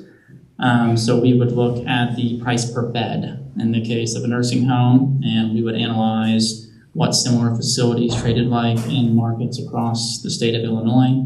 And you can see that we outlined some comparable sales in our analysis of similar nursing homes, similar markets throughout the state, and similar real estate quality as well. And with that, our valuation was within the range of $14,000 to $17,000 per licensed bed. When you look at the facility, to our knowledge, half of it is currently operational, the other half is not. So truly, what we call the operational capacity is 785. So if you value it on that metric, it would be around $27,000 to $34,000 for a valuation of $2 to $2.5 million. It's baseline valuation of 2, target of 2.5. I think we would intend to market this facility at maybe 3.25. When we'd go out to market and give pricing guidance or set what we call an asking price. But this 2 to 2.5 are for kind of internal discussions to outline a baseline and a target price. We'd look to ask for more in the market and see what happens. Okay, thank you. Before we open this up for questions or comments, is there a motion to place this on the floor? By Mr. Jogerst, is there a second? By Mr. Whalen. Questions, comments?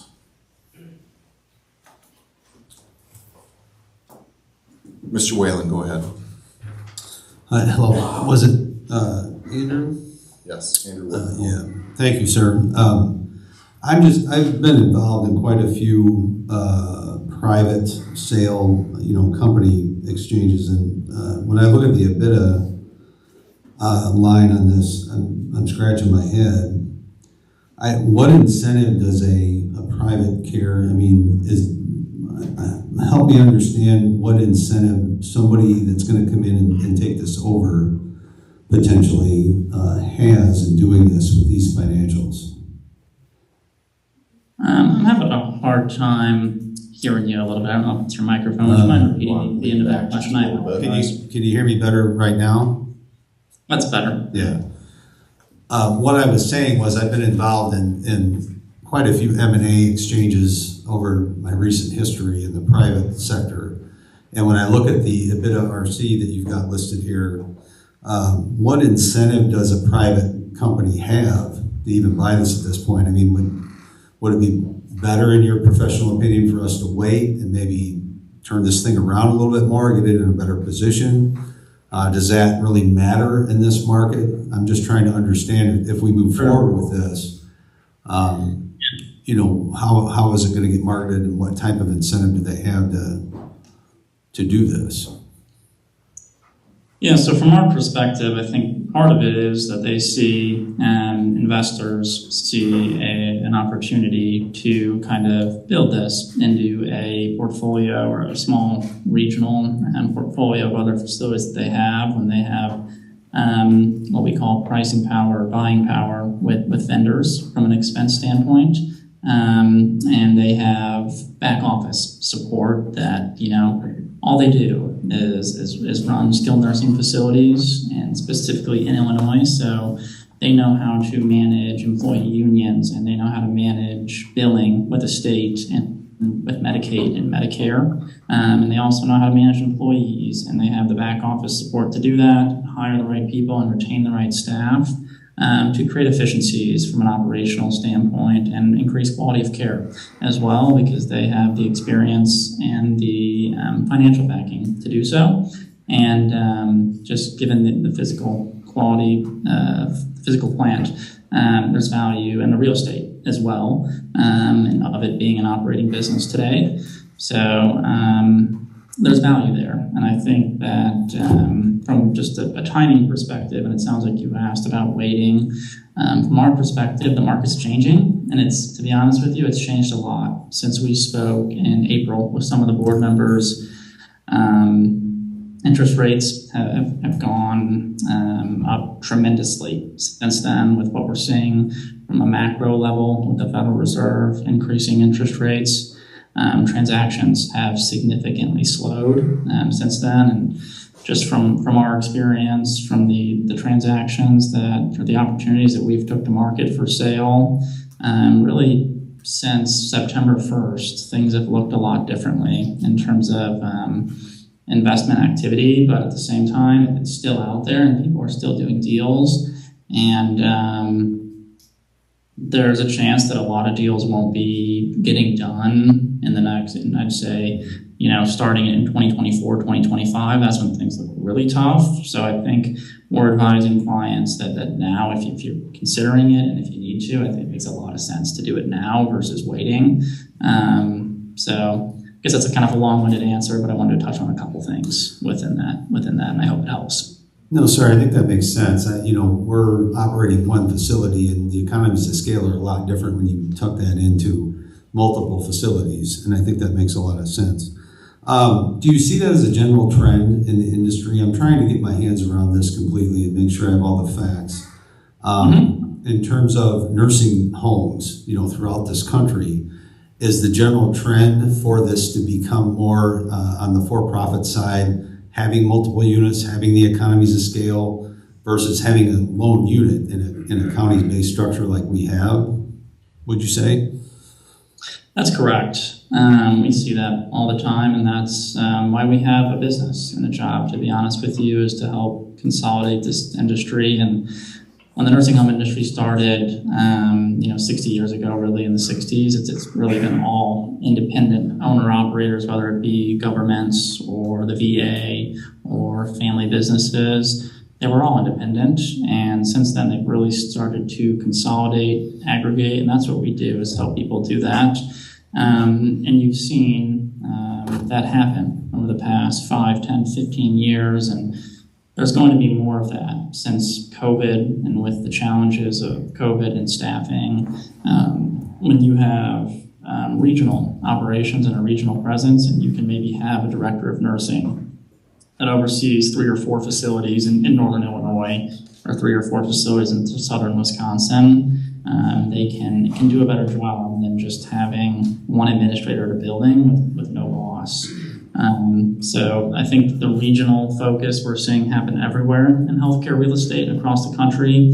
There was an idea 5-6 years ago of national being the best, where you've got facilities in 48 states and you have 100 plus facilities. That really doesn't work. But the regional, where you've got 5 or 10 or 20, we found that to be the best from an operational standpoint, from a financial standpoint, and from a quality of care standpoint, to be honest with you. So yes, we see that consolidation happening, and you can just do a better job when you've got more than one of these because you know the business. It's pretty much as simple as that. Thank you, sir. I appreciate that. One last question. Then if we were to move forward as a board to list the facility and we did have a potential buyer or two, we would have every option to fully vet that option, right? If somebody were to give us an offer, I mean, we'd have every opportunity to analyze that business fully, correct? And their operational structure, the whole 9 yards. Correct. Typically. Yes, there would be a vetting process that would go on with the selection of any buyer. And that's kind of what I outlined in a process. If we receive multiple offers, we would have a kind of what we call a vetting period where we would discuss the offers and we would help you do that and discuss the quality of care and the experience and the financial backing and everything of the buyers. And then we could say, okay, yes, buyer 1 and 2, you're into the next and final round, and then buyer 3, you're out because of X, Y, and Z. Yes, there will be a vetting period, and want to make sure that you guys have all the tools you need to make the right decision, and we'll be here to help you do that. Thank you, sir. I appreciate it. Mr. Hart? Yes, thank you. Andrew, this is Jim Hart. I have a couple of questions for you. Could you run over that timeline again that you had referenced? Yes, I don't know, does the board have the copy of the RFP, the Helios valuation and market request in front of them? I'm not sure if they do, but if you do, the last page of that, on page 10, has a timeline. I can kind of just talk through it, but if you've got it, you can look at it as well. But we kind of anticipated rough February 1st to February 15th, should we be selected tonight? And really that first day should be January 21st tomorrow, or 20th tomorrow is when we would start what we call pre-market data collection, and that would take 2 weeks. So let's just say that goes to February 15th. In those 2 weeks, we prepare the package for the market, prepare a virtual data room, an offer memorandum to present this offering to the market. And then, we'd run what we call a marketing process where we're distributing NDAs and collecting offers, and would have a bid deadline roughly 6 to 8 weeks. So we'll say April 15th at the latest. We'd say, okay, submit your LOIs. By the end of April, that'd be our 2-week kind of vetting period. April 15th to April 30th would be when we intend to do that. We'd select our buyer. We'd have another 2 weeks of LOI negotiation and then a signature. And then after LOI, we agree on the high-level terms of price and earnest money and things like that. We'd say, okay, let's put together a purchase and sale agreement. Is when things would really kick off, and that's when attorneys would possibly get involved to get that thing signed mid-May. And then you'd have diligence for 45 to 60 days, and then you'd have closing in 30 to 45 days, depending on Illinois state approval. So roughly end of September. Anything else, Mr. Hart? Yes, I'm having a little bit of a difficulty with this. Okay. My difficulty is I'm looking at the contract. The engagement is for 90 days. Is that correct? Yes, sir. The timeline on the top of this page I'm looking at is for how long? Well, it'd be 9 months for a close, but the 90-day term of our engagement agreement is basically what gets us through the marketing process until the end of April to collect the offering and the agreement with us. If you look at section 4.1, transaction fee, after the end of the marketing process, we would submit a registered prospects list, which said, okay, if within 12 months this transaction closes with any of these potential buyers, our fee is still due and payable. So the term of the agreement is for 90 days, but our tail period until we're paid would still work for 12 years with those buyers. So we'd still be working with you and running the process and manning everything. We just do that to keep things short and efficient. Okay, I'll have to go back and reread the contract because my problem is to me, when I read it, it's a 90-day engagement to sell this property, period. The part that I read about registered prospects, the way I read that would be that within 30 days after that 90 days, you would identify those registered prospects to us. And the whole point of that exercise would be if we were to sell the nursing home to one of those registered prospects, then you would be entitled to your fee. I'll have to read the contract again, and I'm going to ask Mr. Larson to review this and explain this to me because maybe it's me, but I'm simply not understanding. Putting up a listing for a sale for 90 days, but then we're talking about 9 months. So I just can't get past that disparity. Sure, my colleague Bill Janice will hop in here as well to talk about. Hey there, guys. Yeah, so I'll kind of give you some additional context here. So, the term of the engagement agreement is the period of time that's designed to go out to market and compile initial offers on the facility.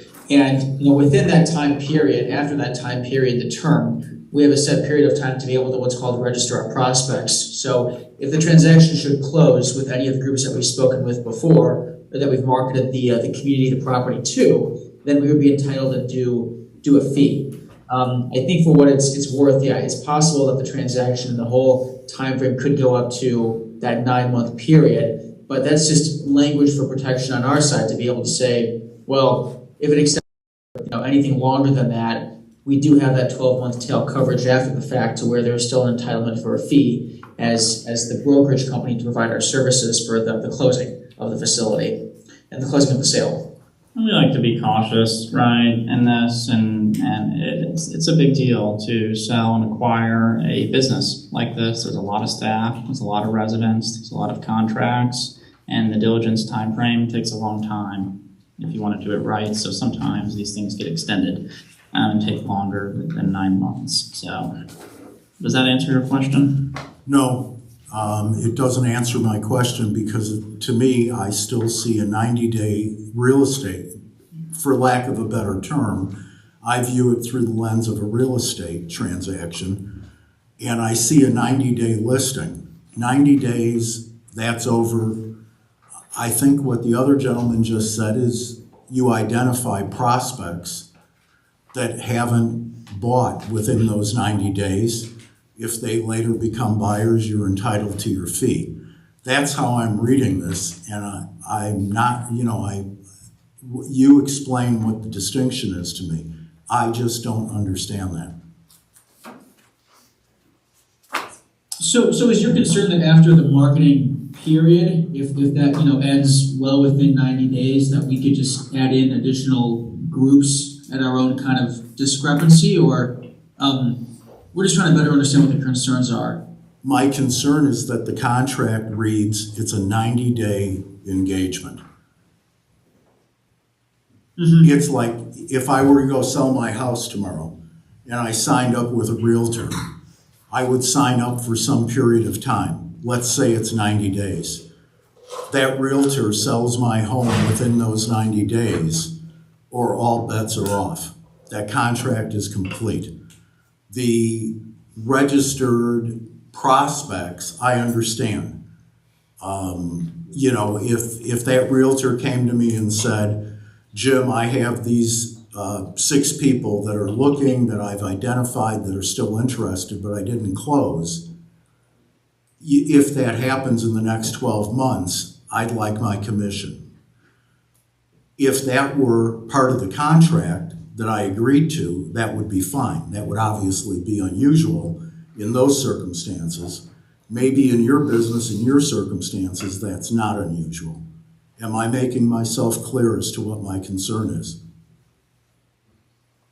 Yes, yeah, no, we certainly understand and realize that, and it is, somewhat of a standard practice, at least on our side, and through many other brokerage firms out there, advisory groups out there, to be able to have a longer registered prospect period in that sense, because as we kind of discussed, these can certainly take up longer periods of time to close, to effectuate closings with, and we're fine. I mean, if you guys would rather have the term be longer and to limit the registered prospect period, we're totally fine with that as well, as long as the summation of both that term and registered prospect period are a year plus out, just to be able to again give us that potential coverage, because many times hiccups happen, transactions take longer than originally planned.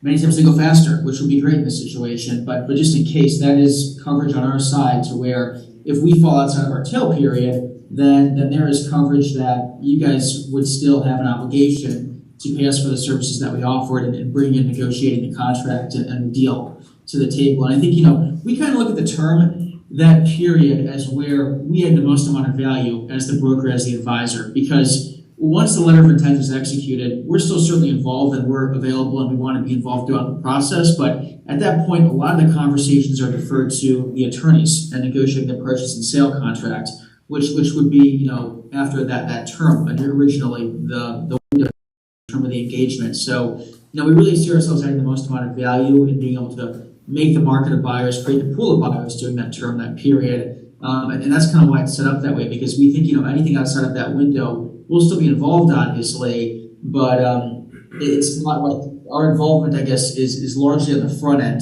to be able to market the property, go to market, run that process, and secure the right buyer for the facility. But we're open to suggestions. I guess if you guys want to modify those durations between the term and the registered prospects, we just kind of wanted to explain at least where we're coming from in terms of trying to seek that protection. Would you be willing to consider adhering to the 90-day period with the caveat that if you identify within 30 days, and this is what I read in the contract, registered prospects, legitimate prospects that you have, you share those with us if it's not sold within those 90 days. If one of those registered prospects buys in the 12-month period that's in the contract thereafter, we'd obviously have to honor the commission, and rightfully so. Yeah, I think that is totally fine. I mean, we see a very defined market here. I don't think that, we know the market very well. We're very active throughout Illinois. We can put together our initial prospects list within a couple days. It's not like we're going to be kind of adding additional groups here as we go or we start throughout that process. So we're totally fine having a list of buyers that are solidified within that period to have these registered prospects that we can confidently say that we feel offer the highest chance to be able to get a transaction done with. So I don't see any issue to that kind of a proposal. So our engagement with you would last for 90 days. It would end at 90 days. That would be the end of it. And we both move on, other than registered prospects that could come up at some point thereafter for 12 months. That's correct. Yeah, if any of the registered prospects that we listed that we were having conversation with during that term, if they resurface or if just negotiations or closing takes longer than planned for those groups, then that is correct. We would be entitled to the fee for having those conversations and for producing those interested parties. Okay. And you had conversations with this board previously last year, you were saying? That's correct. Yep, last April. Was that another RFP that had gone out? Yes, sir, it was. Were you chosen as the company to represent us?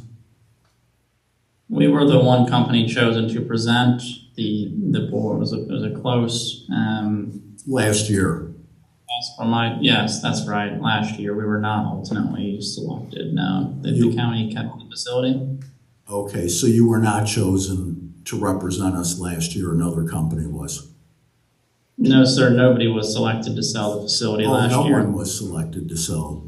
It didn't get listed at all, okay? Mr. Hart, before you continue on with other questions, can we have other board members and we can come back to you? Oh, please, That'd be all right? I'm sorry. All right, thank you. Mr. Jokers. Thank you very much. Thank you, Chairman. Appreciate Mr. Hart's questions. I was kind of contemplating an amendment very similar to what he was talking about there at the end. I just wanted to go over a couple items. I'm going to be voting yes for this, and here's why. The last statement that I saw from the finance director, the nursing home was underwater about $400,000, and that was after we gave them the advance on the 2023 levy. So that number could have been $980,000 in the red. But now it's down to 400. I totally hope that things get turned around and get back on the road. But so far, I've been on this board over 2 years and we're still talking about this thing. I think one of the positives that I've seen from Chairman Helms is looking for a vision, a plan, and stressing that. And I think as we deal with this nursing home issue, trying to get it on track, we need to have plans for multiple directions. And this listing is one of those plans. I would also like to recommend to the nursing home committee that they work on a plan to understand what would be needed to close it if it gets to that point. I mean, I want to say we've lost quite a bit of money here, $400,000 in the last, few months. Hopefully this gets turned around, but if it doesn't, we need to have that plan in our hand and get ready to go. Now, I'm hoping that we don't have to go there. I do not want to see that happen, but we've got to have plans. We've got to have some direction here, so I would ask that happen. Thank you. All right, Ms. Anthony. Yes, I have a question for the company. First, I'm looking at the information that was given in April, and then again, the one that we just received. My first question would be, can we get an explanation why the transaction fee in April of 2022 was 6% of gross purchase price, and now it's 8%? Certainly. Yeah, so that's a good question. So to kind of give you guys some additional context on the market here, there's a lot more distressed inventory out there than there was 6-12 months ago, especially on the nursing senior side of things. So the way we kind of look at these assignments is trying to understand, our lift and our push to be able to go out to the market and represent this facility as best as possible to maximize the price and the proceeds, with the understanding now that, contrary to before, we're competing against other inventory that's on the market, on the nursing home side, and other distressed product on the market. Because of that shift, we're trying to, obviously justify the compensation on our side and kind of trying to figure out a good balance to, obviously have the motivating factors to go out to market, to try our best to be able to get the best pricing possible, but also understanding that this is going to be a bigger lift than what it was previously when we last had this conversation with the board. Because of the amount of distressed inventory on the market, there are a fewer pool of buyers who are in a capital position who would actually be able to afford to purchase a facility like this. Financing options are much more limited than they have been in the past as well. And the profile of the buyer is going to be somebody that has an all-cash position on their balance sheet. It's not really a financeable facility, in our opinion. So we're kind of looking at the market relative to current engagements that we have as well, and looking at that to underwrite it to a different pricing structure on our side, because it is going to be a bigger lift to go out there to run a process and be able to find the right group and negotiate that with them to sell the deal and sell the opportunity to be able to purchase the nursing home at. Thank you. My next question is, and I'm not sure if you remember from April, but in order to approve the sale of a nursing home, it requires a 2/3 vote. Were you aware of that? I was not aware of that. We were under the impression that it was a majority vote, but I must be mistaken. So the approval of a brokerage firm is just a simple majority, but the final sale of a nursing home would require a 2/3 vote. That makes sense. Thank you. Yep. And so I just want to be clear, because I think moving forward and operating in good faith, looking at engaging in any kind of service, when to the best of my knowledge, I don't believe we have 2/3 vote to approve the sale. So going forth and soliciting companies and engaging in all of this and wasting their time, I don't even think is a good business practice. So I just wanted to make that clear, not only to you guys as professionals, but also to the rest of the board when you're looking at this and moving forward. We also have a reputation to protect here as Stephenson County. And so this is the second time that they've come forward, and they've put in an RFP. They're correct. Last time they were the only one that was presented. Ultimately in April, we chose to not list it for sale with the expectation that we had just looked at hiring Ms. Harris. We had just looked at engaging with transitional care management. And so giving them an opportunity to move the nursing home forward. And even just looking at the numbers, when Helios looked at this in April of 2022, forget the exact term, I don't have it up here, but the operating margin or something like that was negative 112%. And now what they're presenting with us today is negative 27.7%. So look at how far we've come from just April. So, we have transitional care management, who are the professionals. I absolutely agree with what was presented earlier with when you have like a regional or larger pool that's looking at or operating a company, they have more resources, they have more people, they have the knowledge and expertise of the business. They are the experts. That's why we hired transitional care management. It's exactly why we did, right? Because they operate multiple homes. They have the knowledge to gather all the information from state legislature and from IDPH to make sure we're in compliance with all these things, because they're right, one person can't do it. We learned that over and over and over and over again the hard way. But we have made significant progress. And I know that, we want to listen to each other here on the board for some reason.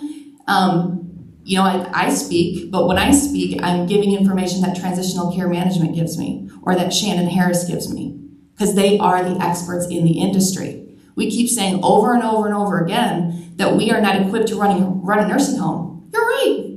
We're not. That's why we hired people to do it. But for some reason, we continue to not listen to them. We have transitional care management telling us that the state of Illinois has set it up, that it is impossible to not make money, right? To go under. The only way that you won't make a profit, right, that you won't stay above water is if you're not billing, which is what we were doing. That's exactly why we got in the position that we're in. Now we are billing. And we just got a substantial increase.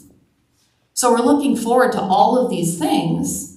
I just don't believe that, we would be moving forward in good faith by engaging in this.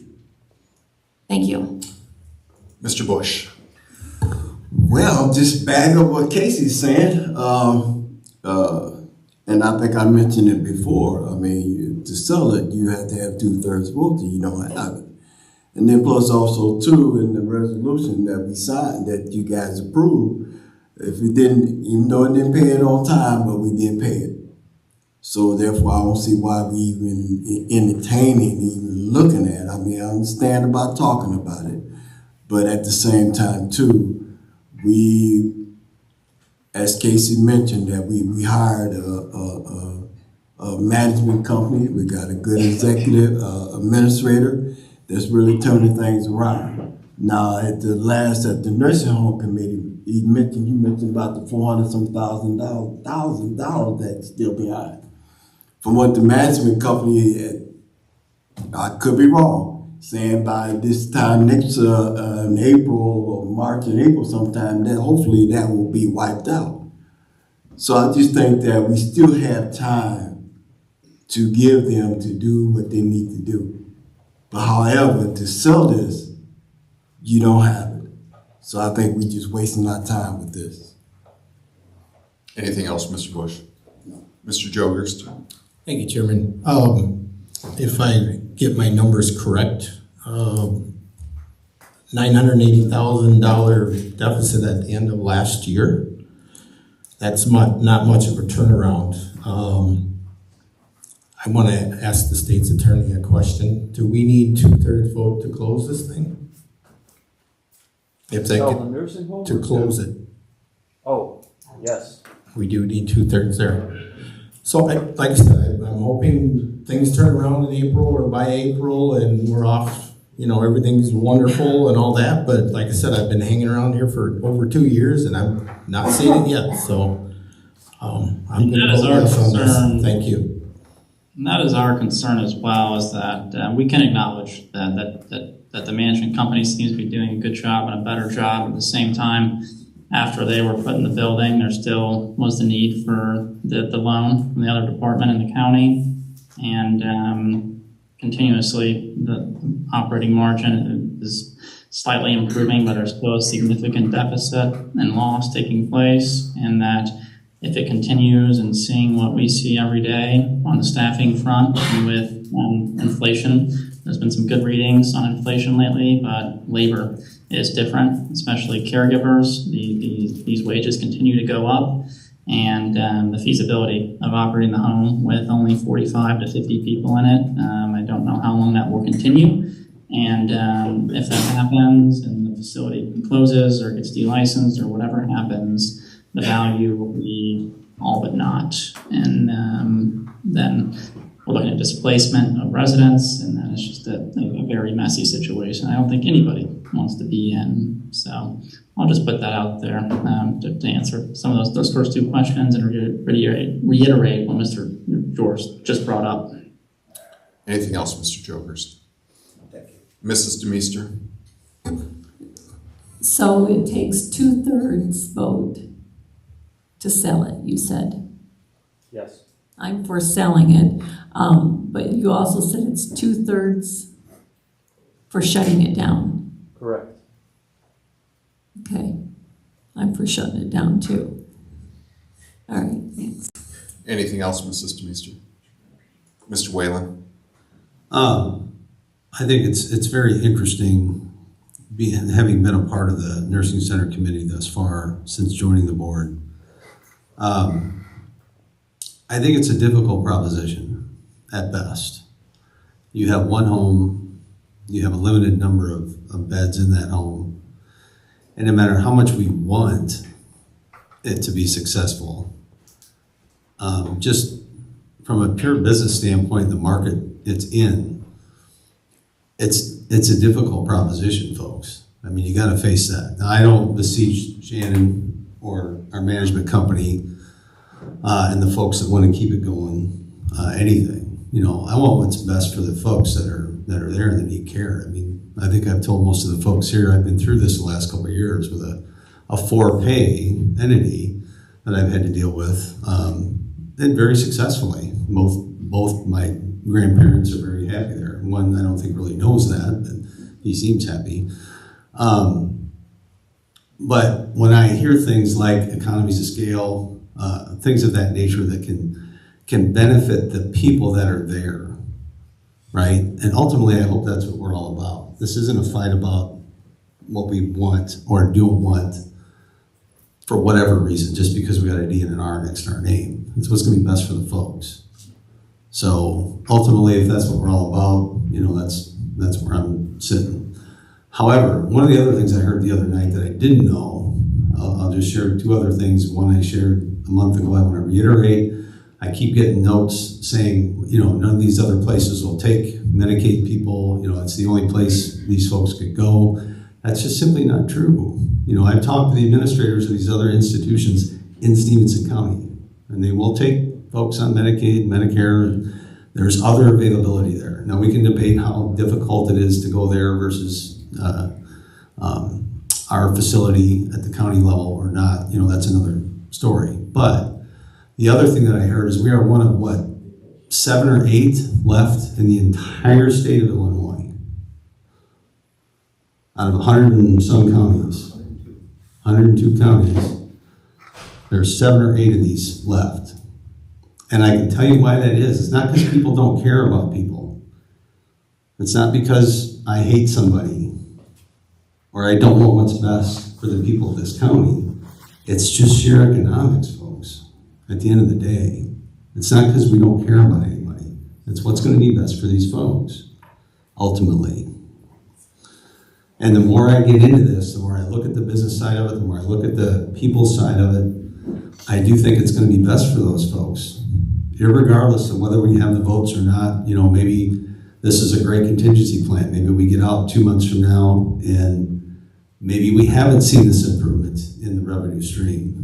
You know, what happens then, I guess, Mr. Larson, if we go out 4 months and we still can't pay our bills and now we don't have a food service provider or we don't have someone to do the laundry out there because all our washing machines are broken and we can't fix them. You know, I mean, that, you don't have to answer that. I'm just saying that's a concern, a genuine concern I have. I've heard comments that there's $2.5 million worth of capital projects that need to get done out there in the near future. It's not that simple, folks. It's not, oh, we want this because we love our people and we want to keep this. It's just not that simple. There's a lot more to it than that. And again, I haven't been in this battle the last 2 years. I'm still trying to get my arms around the whole thing. So I'm not trying to degrade anybody in this process. I love everybody here, all right? And I'm struggling with the idea that this is a responsibility we want to continue because I don't think it's going to be best for the folks that are there in the long run. At this point, again, maybe something will change my mind in the next month or two, but that's kind of where I'm sitting. And I think we should support this resolution just to see where we're at a month, 2, 3 months down the road. If these guys are willing to do that over the next 90 days and bring us some potential candidates that might be good companies, that might be a good fit for the folks out there. And maybe some of you other folks that are steadfast against this will change your mind. I don't know. You know, maybe not. You could be wrong. But I think it's reasonable to try from my perspective. So I hope you all will. Thank you. Mr. Hadley? Yes, I have a question for them, and then I want to speak on the issue. Thank you, Mr. Chairman. Have you sold any type of nursing home to people that would run a drug and alcohol facility, inpatient? We have not in the past, but we're starting to see more of that today. We're actually under contract to sell some vacant assisted living facilities in Wisconsin to substance abuse providers that see more value in the real estate as a substance abuse facility than they do as a senior living or skilled nursing property. We're starting to see a lot more activity and interest in the substance abuse and behavioral health space, whether it be, like I said, substance abuse or facilities for people with intellectual and developmental disabilities, like autism and cerebral palsy and things like that. I will say that it's a regulatory and kind of risk that you take if you can get, obviously you're the board, but if you get approval for it and how the residents and the neighbors and people feel about that use, but it's becoming a big thing in our space as to try and convert these facilities to substance abuse. It's difficult, it's expensive, and what someone would pay for an operating skilled nursing facility that they intend to close and exchange the substance abuse is extremely low because they're just valuing the real estate and the units that are there, and they would have to close it, and there's a lot of cost that go on with that, and reputational risk and everything that goes along with it. But we're starting to see a lot of interest to do that across the country in states with low Medicaid reimbursement like Illinois. Okay, thank you. So on the issue of approving this agreement for sale of the nursing home, I did have a solution to this problem previously. Had brought up that we have a huge problem in our community. We lost our drug and alcohol treatment center here in Freeport a while back. I believe, talking to the outpatient drug and alcohol treatment places here that have just recently came to Stephenson County, that we were in, myself and our county administrator, and I had brought this to the board previously, that looking to see if the company was, any of these companies interested in leasing out half of the nursing home. What we would do is still keep operating one half of the nursing home and then leasing out and making money in leasing out the nursing home as the other half as a drug and alcohol treatment inpatient. I think that we should still look at that avenue. I think we would be very successful. We reached out to IDPH. They had said that would be okay.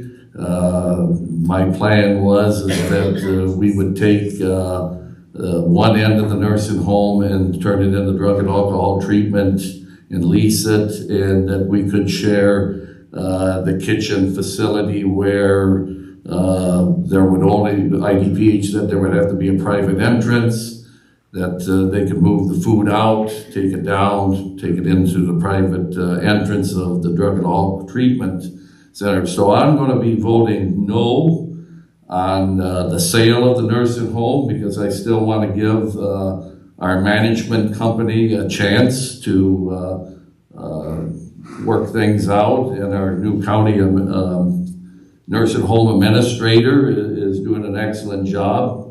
I don't want to lose her to another facility because she's doing a good job out there. So at this time, I think we should be looking at other options where all the board could get together and consensus. I believe there was another county nursing home just recently that did that. I have to go back in my notes and find out what county that is, that half of it's being run as a nursing home, the other half is being run as a drug and alcohol treatment center. So I'd be all for that, because we have a huge issue in our community with drugs and alcohol, and we need inpatient service in this community. So I will be voting no on this. Thank you. Mr. Hart. I don't, this is not so much a question for Helios, but in response to Mr. Wellens, I don't agree with what you're saying regarding Medicare. And I had said in our finance meeting when I sat in for Mr. Frick this past Friday that I don't want to take anyone's word on this board for anything. And it's kind of what Casey was saying about listening to the professionals. I won't accept your opinion, you won't accept mine. We have a difference of opinion on that, an honest difference of opinion.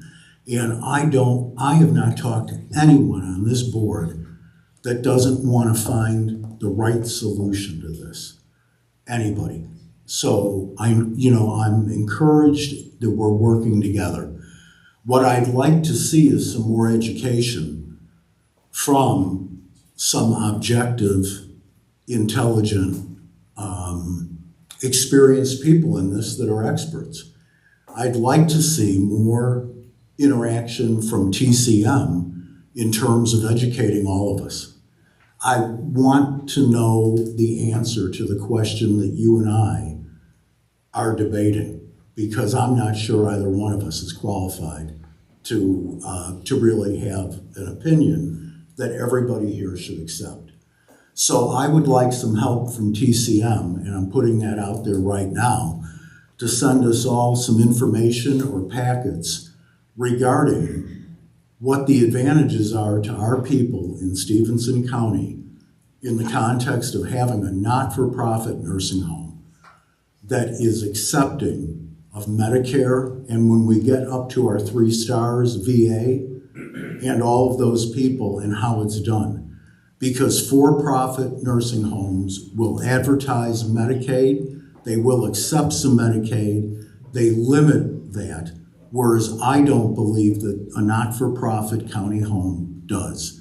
But I will be more than willing to admit that I'm wrong if that's wrong. So that's not for Helios. For Helios, I do have a comment, and that is, I looked through your CV, and I think it's very impressive. I think you guys are a great company to do this if we get to that point.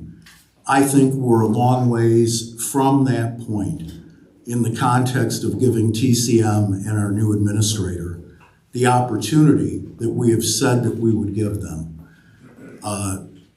To Helios, I just don't think that we're a qualified prospect at this time.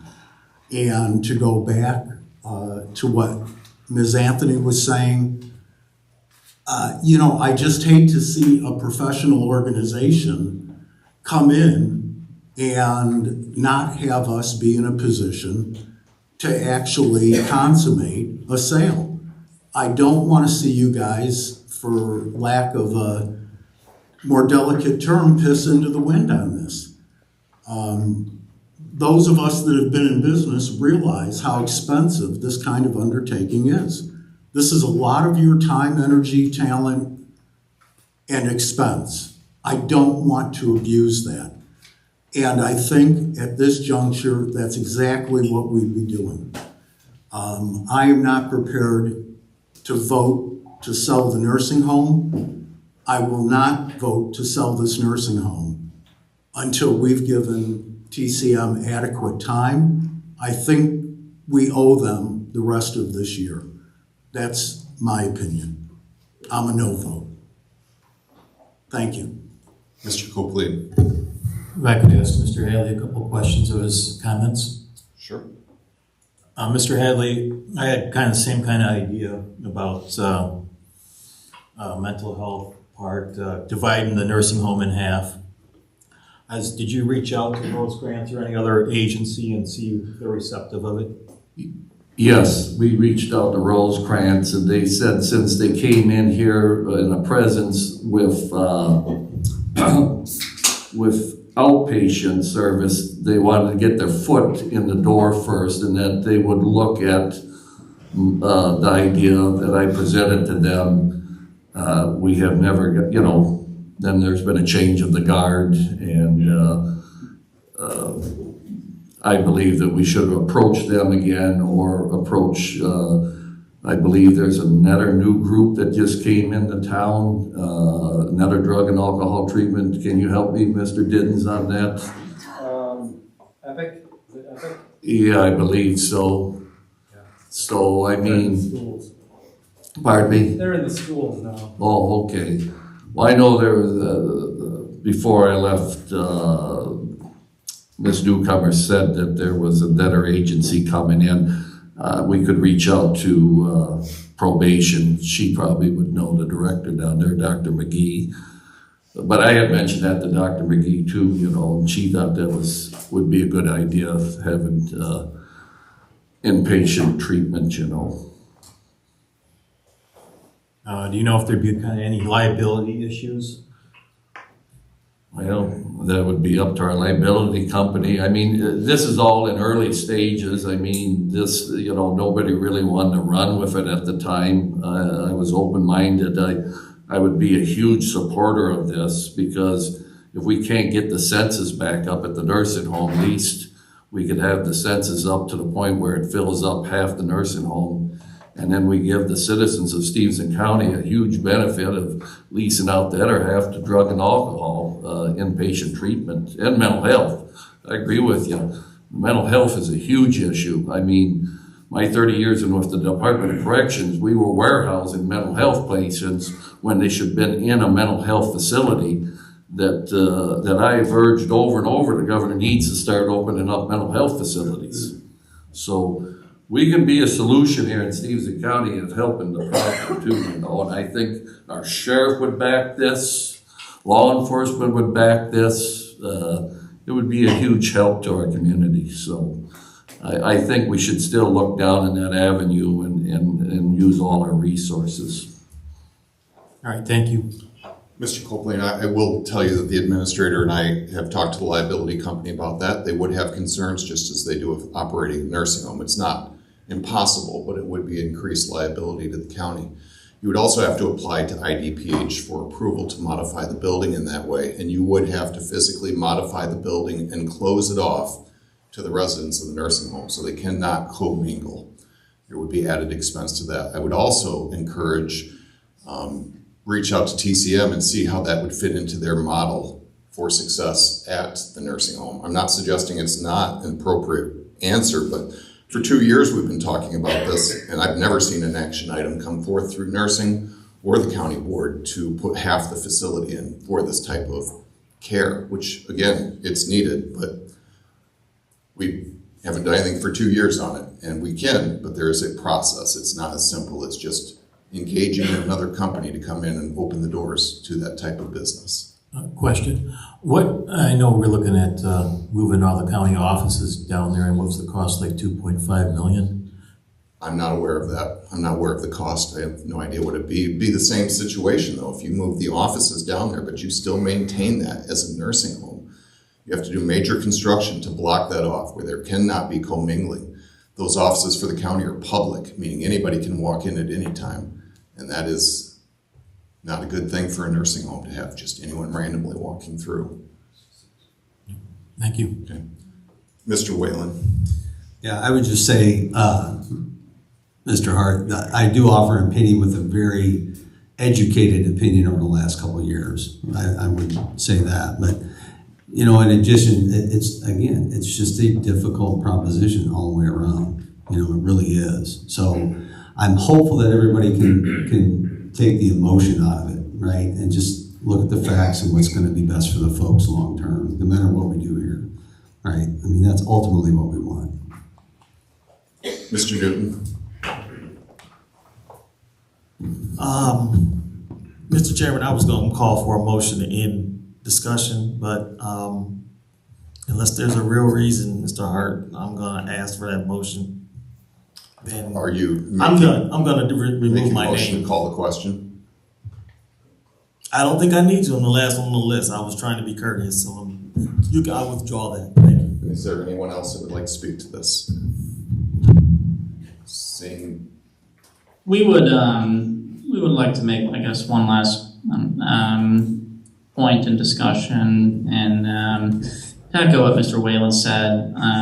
There is people involved, and I know that sometimes we come in and it looks like, you know, that's not what we're focused on. Where we get it, it's about the people, and every transaction that we do is helping communities and governments and hospital systems and families make the right decision. And that's what we want to do. And like Mr. Whalen said, there is a reason that there's very little county homes left in this state. And don't get us wrong. I mean, Illinois is one of the worst states to operate a skilled nursing facility in. We're lifelong Illinoisans ourselves. My grandfather was in a county-owned nursing home in Monroe County, Illinois, for 4 or 5 years before where he passed in the county nursing home, and I'm forever grateful for the care that he received there. But that was a really good home that the county owned, and it's a 5-star facility. It has independent living, assisted living services, short-term rehab. It has everything. But the Stephenson County home is different, and there's challenges there. And from our perspective, it doesn't hurt to give us a chance to go out and collect offers on the community as an insurance plan. And should, you know, things continue to be a challenge at the facility financially and operationally over the next 2 or 3 months, we'll bring in the offers and say, listen, this is what you can get for it today. This is real, and we trust them and we respect them. And you can make the decision then. And like I said, it doesn't hurt to have that in place. Otherwise, if we were to restart in 9, 12 months from now, the market's going to look completely different. And who knows what operations will look like by then as well. So we appreciate the time, and we'll be reachable with any other questions you may have right now or after the vote here this evening. We appreciate it. Thank you. There is a motion on the floor for the bid, approval of the bid and agreement for Helios Healthcare Advisors. Madam Clerk, please take roll. Larry Jogers. Aye. Brooke Deininger. Aye. Scott Helms. Aye. Jackie DeMeester. Aye. Nicole Baker. Aye. Steve Frick. Yes. Mark Diddens. Aye. Tim Whalen. Aye. Ronnie Bush. No. Samuel Newton. No. Luann Hayes. Yes. Casey Anthony. No. William Hadley. No. Jim Hart. No. Kurt Copeland. Yes. Adam Modero. No.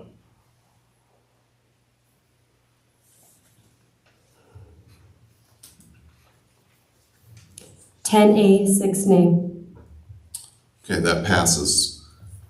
We'll move on now to Ms. Baker. You have 2 action items. Yep, so up for approval tonight, we have the food service contract.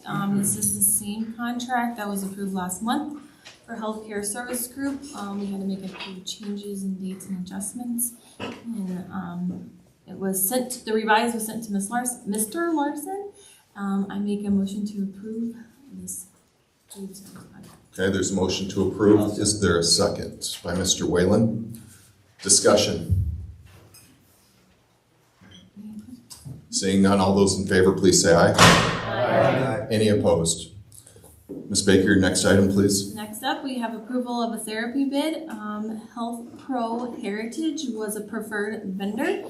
They were the most economical one for this. And again, they were sent to Mr. Larson, and I make a motion to approve it. Motion by Ms. Baker. Is there a second? By Mr. Whalen, is there discussion on this? All those in favor, please say aye. Aye. Any opposed? Any other information out of your committee? Nope. As of today, census there is 59 residents. 59 residents. Thank you very much. All right, we will move on then to Public Works and Mr. Diddens. Thank you, Mr. Chairman. And we have 3 resolutions on Public Works. The first is for HD 2301, appropriating MFT funds to 20-00184-02-FP, right-of-way of Mark Rishi property. This resolution finalizes the right-of-way purchases for the full-depth reclamation project on McConnell Road from Route 26 intersection to the intersection on El Folky Road. The total amount is in the amount of $500,000. The $500,000 has been budgeted. This is just an appropriation through MFT, through MFT funds through the state. I make a motion to approve. Okay, motion by Mr. Diddens, seconded by Mr. Newton. Is there any discussion on this? All those in favor, please say aye. Aye. Any opposed? All right, Mr. Diddens, your next item. Okay. Next is Resolution 2303 to purchase a 3/4 ton 4x4 pickup truck crew cab. We had 1 or 2 bids. The lowest bid was from Barco. The total price for the truck is $60,410.26. We're trading in an old truck for a total of a $12,000 trade-in. Total cost of the county is $48,410.26. The county, I just want to mention, the county did want to purchase 2 pickup trucks, but the committee stopped the purchase of the one until we wanted Dale Rasmussen to look into the state program, the joint purchasing program through the state. Because I recalled when we bought the truck that Dale drives, I think it's a 4x4, it's a half-ton truck, and it probably goes back 5 or 6 or 7 years, but we paid $25,000 for that truck. And again, now these trucks are going for $60,000. We're not purchasing through the state bid. And I asked why we're not doing that, and nobody really had an answer. So I asked them to look into it, and with no surprise in this economy, there is state purchasing for pickup trucks, but there's only 54 trucks statewide for the whole year of 2023. And the cost of a state bid truck at this time is only $800 less than the price that we got. So it's a completely different world than it was back 5, 6, 7 years ago. So I'll make a motion to approve this resolution. Motion by Mr. Diddens, seconded by Mr. Newton. Is there any discussion? All those in favor, please say aye. Aye. Any opposed? Okay, and your final item? Okay, the final resolution is HD 2304 for spring weight limits. This just allows the county to put up the spring posting signs for weight limits when the roads start to thaw out in the spring. This is standard procedure. Just regular housekeeping. So I make a motion to approve. Motion by Mr. Ditton, seconded by Mr. Jogurst. Any discussion? All those in favor, please say aye. Aye. Any opposed? Okay, we'll move on to public comment. If anyone would like to speak, they have 3 minutes. Please step to the podium and state your name, please.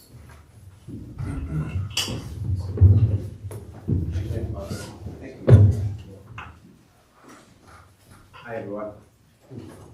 Yeah. That's okay. Hi, everyone. 1, 2, 3. No. Oh, here. Sure. I'll give it a shot. All right. I get a fresh 3 minutes. Hi, everyone. Couple of comments. Oh, sure. We don't have a show. I get my 3 minutes reset. Mr. Helms comes back. We'll restart the clock for you.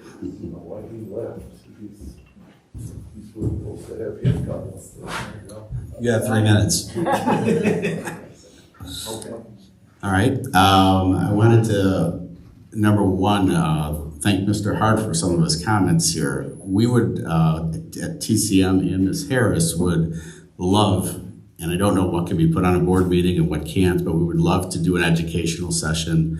At the next board meeting, we could send a packet ahead of time and really go through what's going on in the building today, because it amazes me every time I come here, there's misinformation. So, Mr. Whalen, just so you know, there's 16 buildings left, not 7, that are county-owned nursing homes in the state. Walnut Acres, Stephenson County Nursing Home, on an accrual basis, I said this at the committee meeting last week, is profitable today on an accrued basis, and on a cash basis will catch up by the end of the first quarter.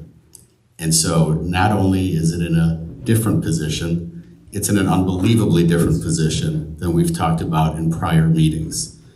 The rate increase that we received effective October 1st is bringing $200,000 a month in additional income to the building.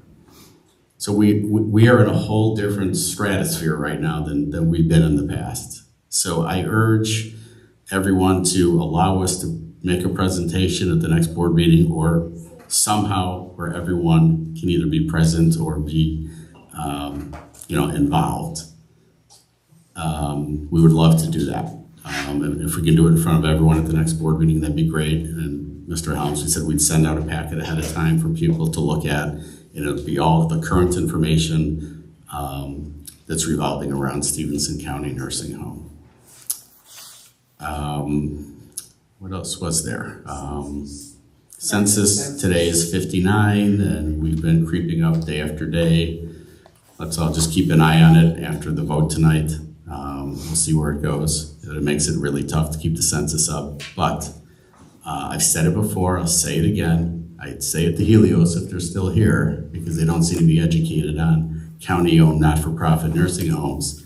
You can't lose money if you're collecting what you're billing. You can't. And so we're at a whole different ballgame. I can't say it enough. Closing the building, why would you close an asset that's cash flowing? And I know we all want to see the cash flowing, but we've got $252,000 in the bank today. When's the last time we heard that? Now we have bills to pay, and we have a lot more money coming in over the next 2 weeks. But again, in the next month or two, we're going to be right around that break-even cash every month, and by the end of the quarter, we're going to be in a positive situation. Thank you for putting up with me. Anyone else? Public comment?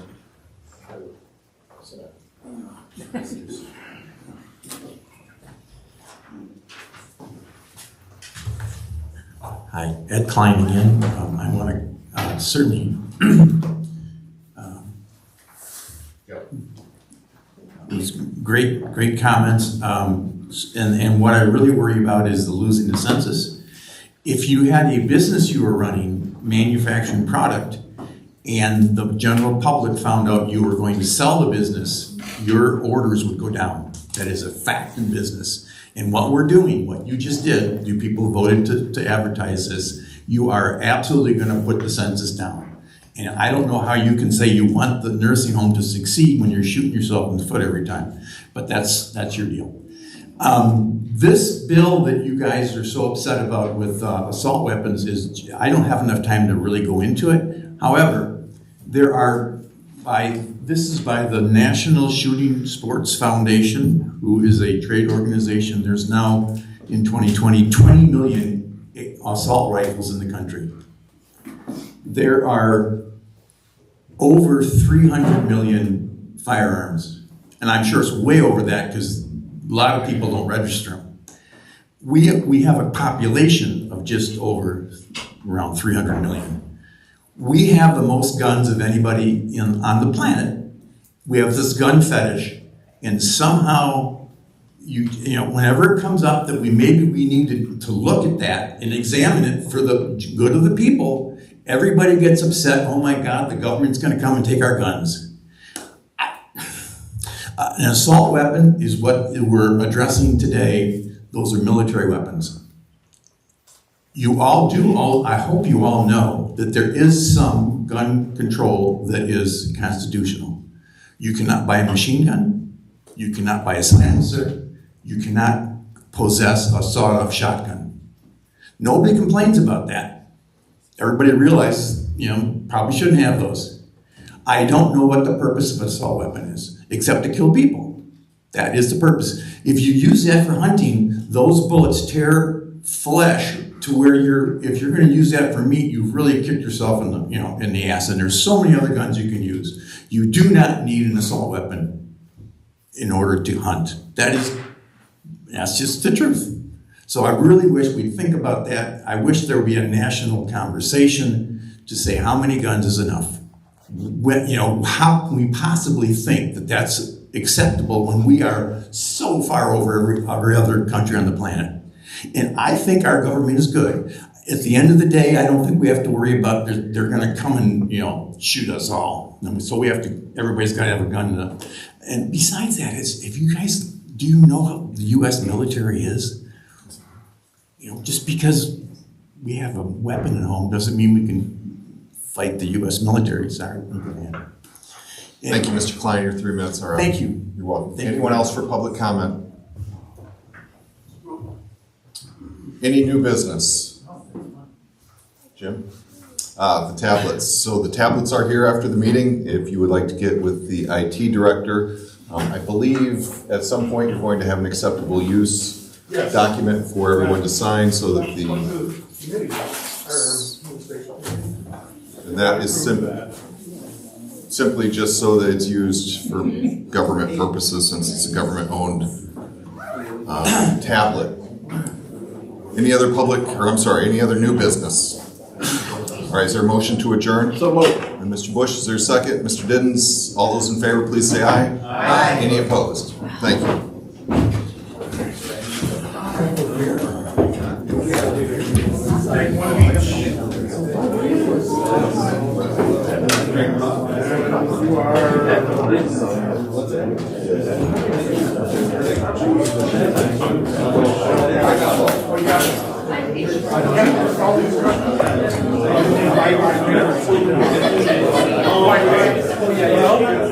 I